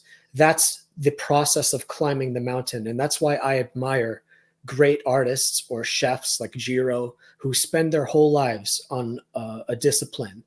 Their wisdom and experience is incalculably valuable. And I think when we take shortcuts up the mountain, whether or not it's a shortcut, whatever we've been debating, I think you're cheating yourself and you're cheating your audience. I think AI art is its own medium and its own mountain, and you have your own mountain to climb to try and make the best AI art. And in terms of legality, I have an example, just sharing my screen there. There are ways you can make AI art, even currently, and have full copyright protection, and intellectual property is exactly one of these. This is an AI image of a character that I own the intellectual property of. It's Dalen from my novel, Shadow of the Conqueror. And I have the sole right to create and distribute derivative works of this character And so I own 100% copyright of this AI generated image as a result. And that's just one protection. There are multiple protections in which you can have copyright protection over AI works. And that's just going to get stronger, by the way. This is already being accepted across industries. Which companies? I think it was the Google AI, or was it the Microsoft AI, as well as OpenAI? They have created what's called a copyright shield, and so they will pay for people's legal. Adobe. Adobe, is it? It's through Adobe, yeah. They will pay for people's legal costs if they ever get sued for copyright infringement for AI generated works using their AI image generators. And well, so they have a closed. They have a closed thing in their own thing, so you can't literally put in a picture of Darth Vader. It won't produce that. They're that it confident. uses the Firefly database. Exactly. They're that confident in copyright protections on AI works that they will even foot the bill if you get sued for copyright infringement using their AI generators. So lots of protections. Let's go to this next one real quick. And I would just like a simple yes or no here. If I Photoshop an image, is it art? Let's start with you, Grant, and then we'll go up to Shad and work our way around 100%. the clock. If you're using Photoshop to create something, that's art. Shad? Oh yeah, 100% is art. George? Art and JPEGs are not the same thing. Reagan? If you drew it, or if the original photograph is something that you took yourself, then yes, it can be your work of art. Well, I would go further. George, I export in PNG anyway, so I don't have to worry about JPEGs. I would go further. It doesn't matter what we think. If you think it's art, it is. And no one can rob you of that. Lofty Pixels asks, what's the difference between commissioning, or sending emails, and prompting? Does the pro AI side believe that you need to do more than just prompting for you to be considered an artist? So that would be for Shad and Grant. Well, for me, the term artist is something that I don't personally use. I use an AI enthusiast because it's always been my way. Even with the stuff that I've been using for photos, as I said, I've been using for Photoshop for nearly 20 years, and I wouldn't consider myself a digital artist, even though technically that's what I am. I've spent more than 20,000 hours doing that. That's just for me. It's a terminology sort of thing. When I think artist, I remember back my grandfather, sculpting, and to me that's the terminology that I use. Do I think it's art still? 100%, but I just don't use that terminology for myself. So I'm happy to. Oh, sorry. Yeah. Go ahead. Let's go. In the interest of making sure everyone's time is tight, and I want to make sure I get all through these super chats and stuff. Let's go ahead and try to condense. I know we want to have long-winded answers, but let's try to condense them down as best as we possibly can, like a presidential debate. That'll be tough. I'll try. I know. So I'm happy to identify as an AI artist because I put a lot of artistic intent behind my work. In terms of, is it all art? It depends. I think the bar is actually pretty low, though. If it's got artistic intent behind it and it is expression, then yeah, I think it would easily qualify as art. I think the trying to equate it as someone making a commission is a false equivalence. It's probably more accurate to compare it to, say, a director, because I think a director that makes a film, we just naturally say he made that film, even though he didn't make every single part in it. He didn't act in it. He didn't do a lot of the work directly. I actually think an AI artist has more right to claim it's their work than the director, because you have to go in there and do a lot of work yourself manually. And it has more of yourself in necessarily than the director, but we credit the director as the creator of the film. And it's his film. And same type of process with AI art, except AI art is more direct, hands-on, and you can you can write art, and a prompt is exactly an expression of intent with what you're trying to produce with this image. It is self-expression. Darnus wants to know, says, if you commission an artist with a prompt or sketch, did you create that art? You own and inspire that art, but it's saying you created it, not fraud. And let's I think I just answered that. Right. In a way, I'd love to hear Reagan and George's thoughts on this, just briefly. Yeah, can I see the question up on the screen again? If you commission artists. Yeah, absolutely. So if let's say if somebody commissions you for art, like George, you've been commissioned by Razer to do the artwork, right? I don't know the inner works of your agreements, but I'm assuming Razor will then own that artwork when it's all said and done, when he releases it. Yes, I've said this online multiple times. He owns the IP, he owns the book, he owns the art, but nobody would say he was sane if he put his name on the art and said, I made this. Although in the future, let's make this more complicated. If I pencil the art and he inks it for the next book, then we would say penciled by George and inked by Razorfist. So we have a very specific, these are the jobs and this is what we did. Now in the context of this question, if someone prompts art from me or an AI and then writes their name as the signature on the bottom, I don't know if fraud is the right word, but I would say it's dishonest at least. No, because when people put their name on an AI art, they're not saying they made it by hand. They're saying they made it with an AI image generator. And so in terms of joint creation, right? Yeah, I got my graphic novel here and I made with Mike S. Miller. Okay. We both made that. Yeah, he did the art. Absolutely. And Sonny Go did the colors and everything.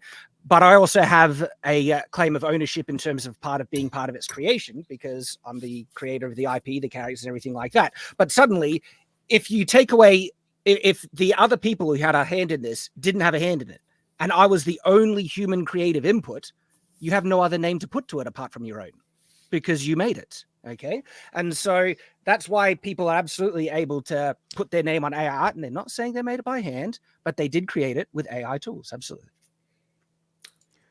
Ryan, the editor, wants to know, at what point does it stop being animated, drawing, modeling, and start becoming just programming? And I'd like to hear, Grant, your thoughts on that. At what point does it become programming? I mean, it's hard to say, really. At the moment, there is a lot of stuff that is automated, that is programming in digital animation. I mean, you can literally prompt an entire movie now if you need to. So we're already there if you choose to do it. Is it going to look good? It's going to look like dog shit. But would you still call it art? Yeah, just not very good art. Well, there's a lot of films that look like dog crap as well. So yeah, that's what I'm saying. There is room for good and bad shit. Yep. Local Raven says, do you think artists should get rights to their own AI, such as studios having to pay a royalty to George to use G Prime AI that learned from his work?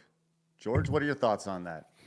Well, let's take that to the next level. Let's say I never consent to any AI using my art to learn from, and people use it anyway. And they say, well, we're going to give you a royalty, even though we took it without your permission. I think I should be able to sue those people.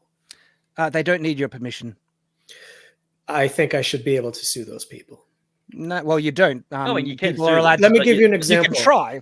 Okay. I have worked on games that are on Steam right now where they took assets that I made and they painted over it, and then they removed my name from the game. Those assets look exactly like what I made, but they were able to take away my name. They never paid me. I still say they robbed me. Yeah, if it's exact, like an actual plagiarizing a specific image, of course they you have painted legal over rights. it. Yeah, but that's not what AI is doing. Yes. And even if you no, it's not. If people take your images and trained an image model and are creating new art that are completely new characters, new figures in poses that are completely different to yours, that's just like what an artist can do who wants to mimic someone else's style. It's No. That takes massive amounts of skill and time and to mimic somebody else's style like that. I say that as somebody who basically devours Mike Mignola comic pages in a blender and drinks them in a smoothie just so I can assimilate his inking skills. Like, yeah, but it's very different from the kind of the manual motor skills required to go into that. And when the machine is doing that work for you, there's a huge authenticity gap. Oh, that's irrelevant to the legality of it. The time it takes to do it is irrelevant. You can't copyright style. You can't own style.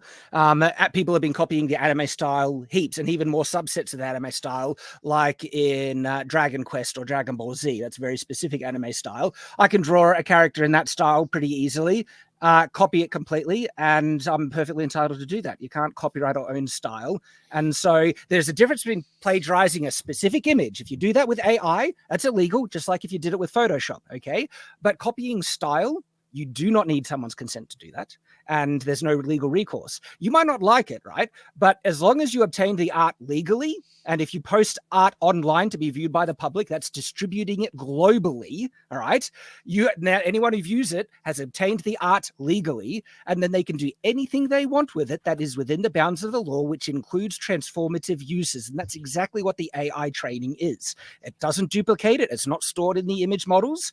And that's what they're finding in the court cases. In the court cases that people are trying to sue because their art was used in the training process, they're saying, okay, to prove plagiarism, you need to show where the art exists within the models, and they can't because it's not there.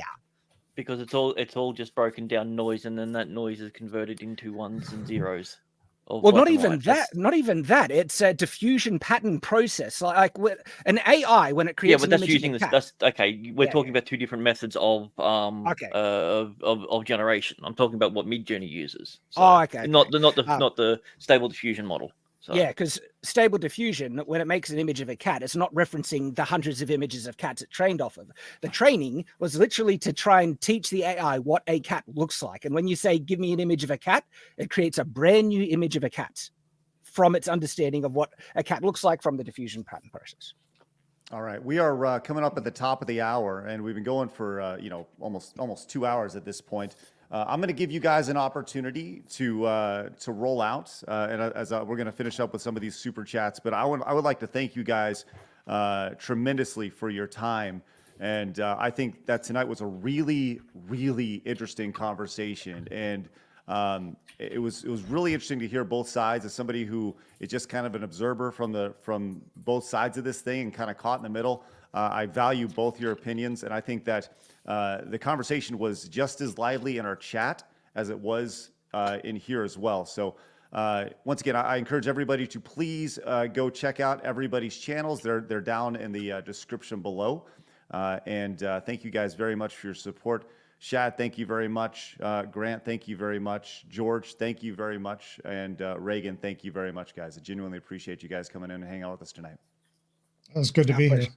Cool. Look forward to the next time. We'd love to do this again in the future, for sure. All right.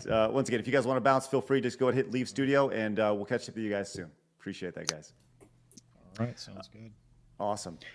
All right. Just before I go, I just want to plug something real quick. Yes. Coming up next weekend, I'm going to be doing my stream celebration. I just hit 375,000 subs. So everyone feel free to jump on. I'll drop the links, Reagan, if you want to jump on too, man. It was awesome being on stream with you. Yeah. So yeah, I'll drop the links for everyone. Not even monetized. Not even Let's monetized. go. No. Let's Yeah. go. So. All right. And I got my Great. first community strike now, so even better. So, yeah. So things are going great. So.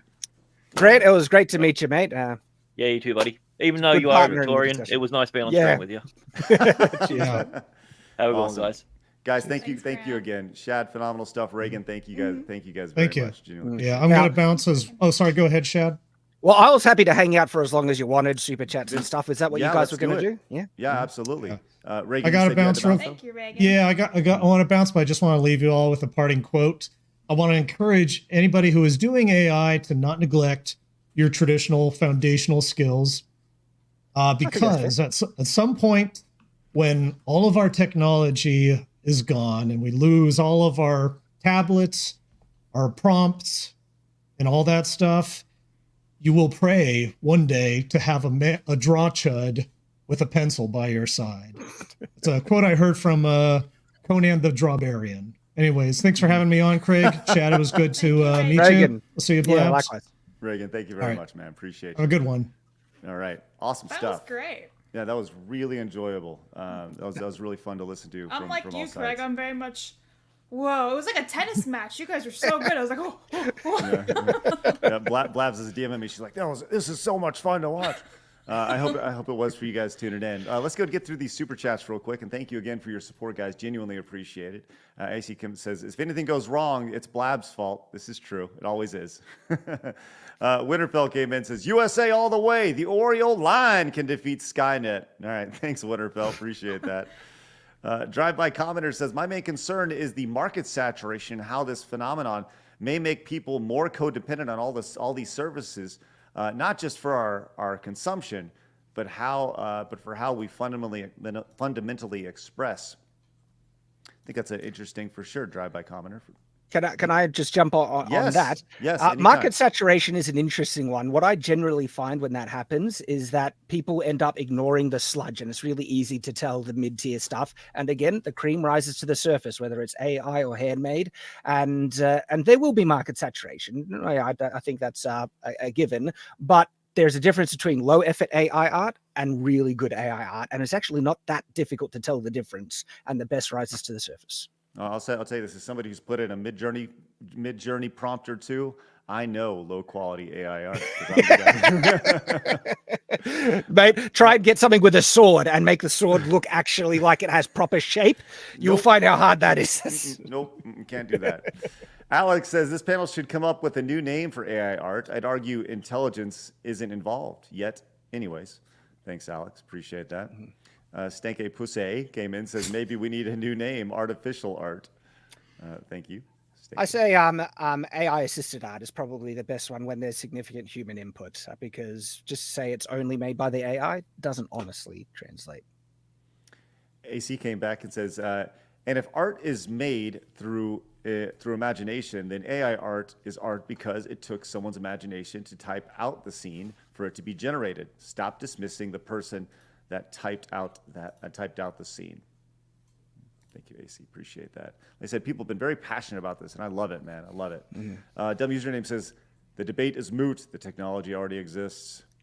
Well, when it comes to the legalities, yeah, because people are trying to say consent and everything like that. There are already full-fledged AI image generating models that are solely trained off of public domain and licensed works. Adobe Firefly is one of those things. But even the pre-existing ones, like Stable Diffusion, OpenAI, they're moving towards that thing. I think it's perfectly legal to train off of copyrighted works already. I think it's transformative, absolutely, and already provisions in the law. But if people have an issue even with that, it's already answered. The technology has already progressed that you can make incredible things with these so-called ethical models. Dumb username came back, says the fulfillment and joy one gets from creating art can never be replaced by AI. I see a lot of fulfillment and joy in people who are making AI works. I love it. I get so much fun out of making it. And if it's not for people, that's fine. We're not saying everyone has to enjoy it. And if they enjoy the traditional way, I think that's brilliant. But there are heaps of people loving this, and I can attest to that. It's so much fun using this technology. Veggie Bad came in and says, AI will never replace artists. It will always attract lazy morons flooding the internet with ugly generated crap. But it also might it might attract artists to use it as well, and then they might end up making the best AI art, which is already happening. So what was really interesting about this conversation, Shad, was so my dad grew up as his professional career, the first half of it, of his adult life, was sent as a graphic illustrator. And to this day, his happy place is in front of his easel drawing, right? And he's 76 now, but he still does work. He uses Illustrator, and I taught him about the AI assistant tool on that.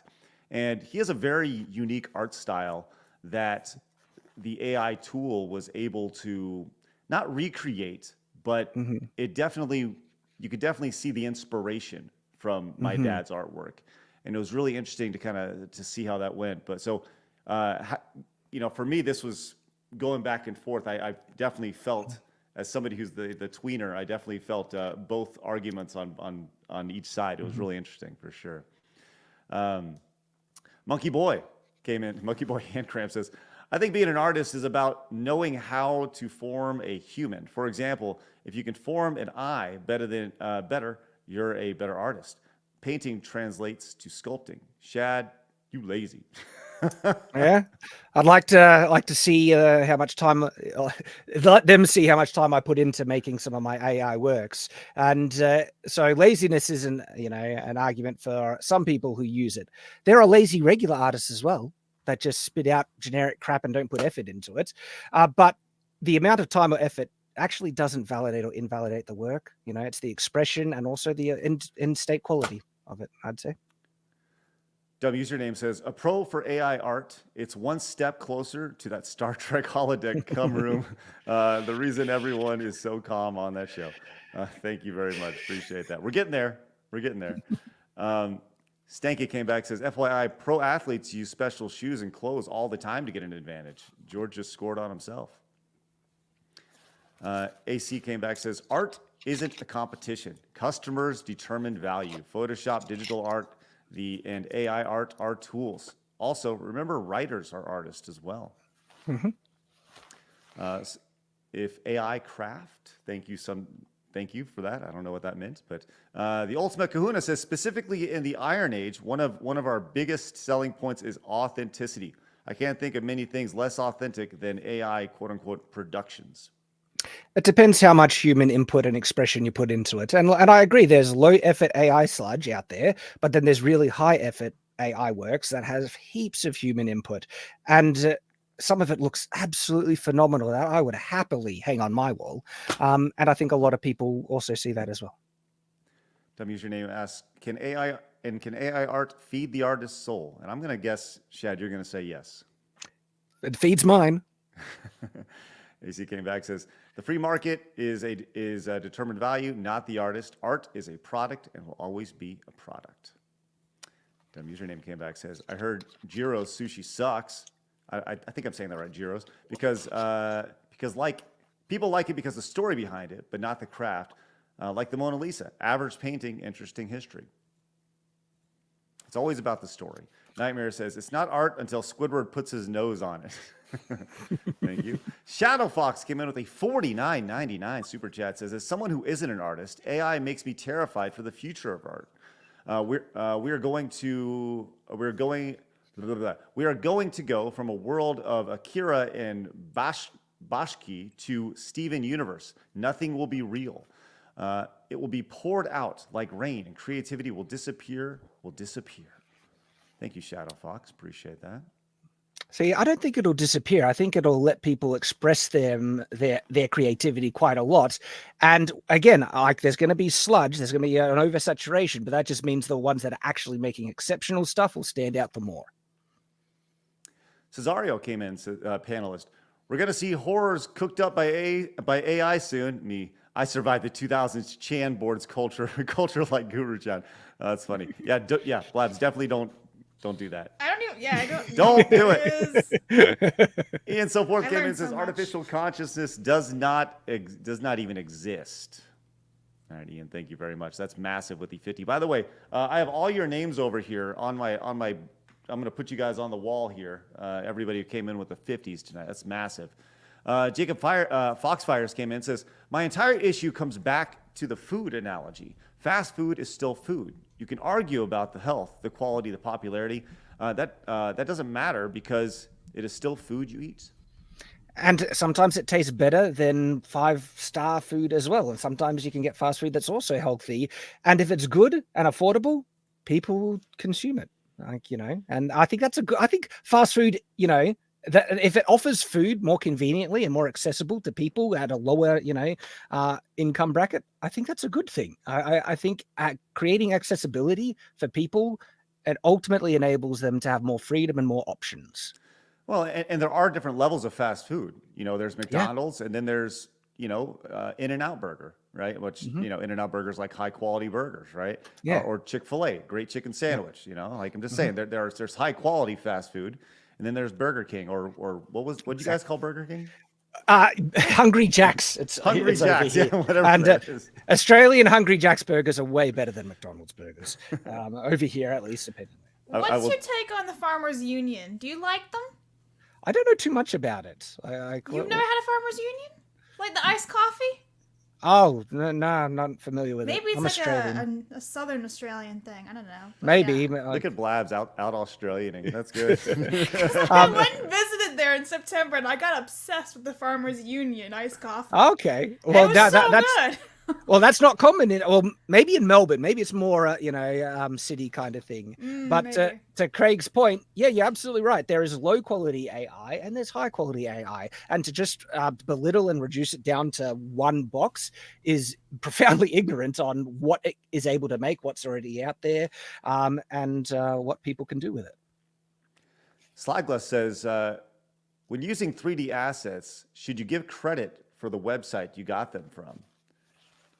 I The think, should is the interesting part. right. Because, you can, I think it depends to what level, I guess you'd almost say, because you don't need to list every single little 3D asset, like the bottle in the game was made by this or that. They don't do that in credits and stuff. But they, if it was made with Unreal Engine, yeah, they have to, I think, legally disclose that. And so it depends on the level. Retromeister says, evening scrollers. I've been critical of AI and don't wish to live in Ready Player One nightmare of replacing real human interaction, affection, and intimacy in favor of artificial ones because I don't want to be obsolete. Retromeister, thank you very much. I don't think AI art is going to do that. I think things like the Google Image Pro is more pushing towards that reality. I don't want anything to do with that. That thing is scary. My God, that is scary shit. AC came and says, G Prime, I disagree with your opinion about AI art, but I will support your work. I'm interested in Ghost of the Badlands. See, and that's the thing. You don't have to agree with everyone's opinions. You can still appreciate what they do, I think that's... Yeah. Well, something unfortunate, I would say it's a massive loss and unfortunate. People shouldn't say, because you don't like AI art, I won't support your project. You should never do that. But in the inverse, people are saying, because you like AI art, I will not support X project. And that's just as bad in my mind. I would say that's worse. Just because you like something, I'm not going to support this. It's like, what? I would think that's even worse. Just because you have an affinity for it, that's messed up. That really bad things have happened because people said, because you don't like this, I don't like you. That's breeds division, man. Yeah. Jacob came in and says the AI argument sounds like the auto-tune argument back in the 2000s. It's going to be a tool to assist art. It's just assistant art. So chill. Thank you, Jacob. Appreciate that. That's right. The Atlantean says, stop dismissing the people that typed out the scene. Imagination to explain a scene from a computer to generate isn't the same as having the imagination and skill to draw or paint that scene. They're two different artistic expressions. And too often, I think people are trying to discount the fact that it takes human input to describe what you want to produce. Chancho came in, says, would Shad read an AI-assisted novel? If it's good, just like I wouldn't read a crappily made novel traditionally. Give me a good quality book, I'll enjoy it if it was made with AI or if it was made by a human. The Atlantean came back, says, changing the term from artistic skill to human input is like the shift from global warming to climate change. Thank you, the Atlantean. Appreciate that. And Shinmu Owens came in with a $3 direct donation. Says, unrelated, but Blabs, have you heard of Wonderbook, Book of Spells for the PlayStation 3? It's an exclusive augmented reality game created by J.K. Rowling. It's $3 on Lukey Games, but requires a PlayStation Move and a PlayStation Eye camera to work. Have you heard of this before? Wonderbook? Wonderbook, Book of Spells. 3? Blaz wasn't alive for the PlayStation 3, guys. I'm sorry. Bullshit! Like, every day my age just gets younger and younger on this show. Soon I'll be like -4. Yeah, 7-year-old producer of the show. It's going to be great. And Marty came in and says, I used AI-assisted art in my books. I write them, but use the assisted art to enhance it. Well, thank you, Marty. And by the way, I have Marty's book. She sent it to me, and I've looked at it. It looks pretty awesome. My kids are going to start reading it, so... I have seen this. I Googled it. Yes. Sorry, Blabs. There you go. And we're wrapped up. There we are. Man, we made it through all the super chats. That was really, really great. Shad, I appreciate you hanging out with us a little bit longer, man. We'd love to have you on the regular show. It'd be great. Love to. It's been heaps of fun. And guys, thanks for setting it up, because AI is one of those really controversial topics, to the point that some people just want to avoid it and not even go near. And so the fact that you guys went out of your way to set up the discussion, really cool. I think this is something that we should do we should definitely do again. I think this is a conversation that the thing about AI that I've learned is that it's way different now than it was yesterday and it was last week, and it's infinitely exponentially expanding every single day. It's crazy. So, if we have this conversation in 6 months, I think it's an entirely different conversation again. So It's moving fast. It is. Yeah. Well, guys, thank you very much for tuning in today. Genuinely appreciate you guys. I'm sure you all have lots of things to watch, like a Tucker Carlson interview. I'm going to do a little plug at 9 p.m. Weebs and Waifu. We're trying Japanese candy. Oh, let's go. hey, go support Blabs and her cultural appropriation. It's great. Konnichiwa. You guys have a great rest of your day. We'll see you guys tomorrow for our regular show at 11 a.m. Central Time when we're back at it with Melanie Mack joining the show. It's going to be a good one, finishing up the week strong. You guys have a great evening. Remember, people are going to try to keep you down. Don't let them. You guys got a goal. Go get it. Have a great night. Fatality. There you go.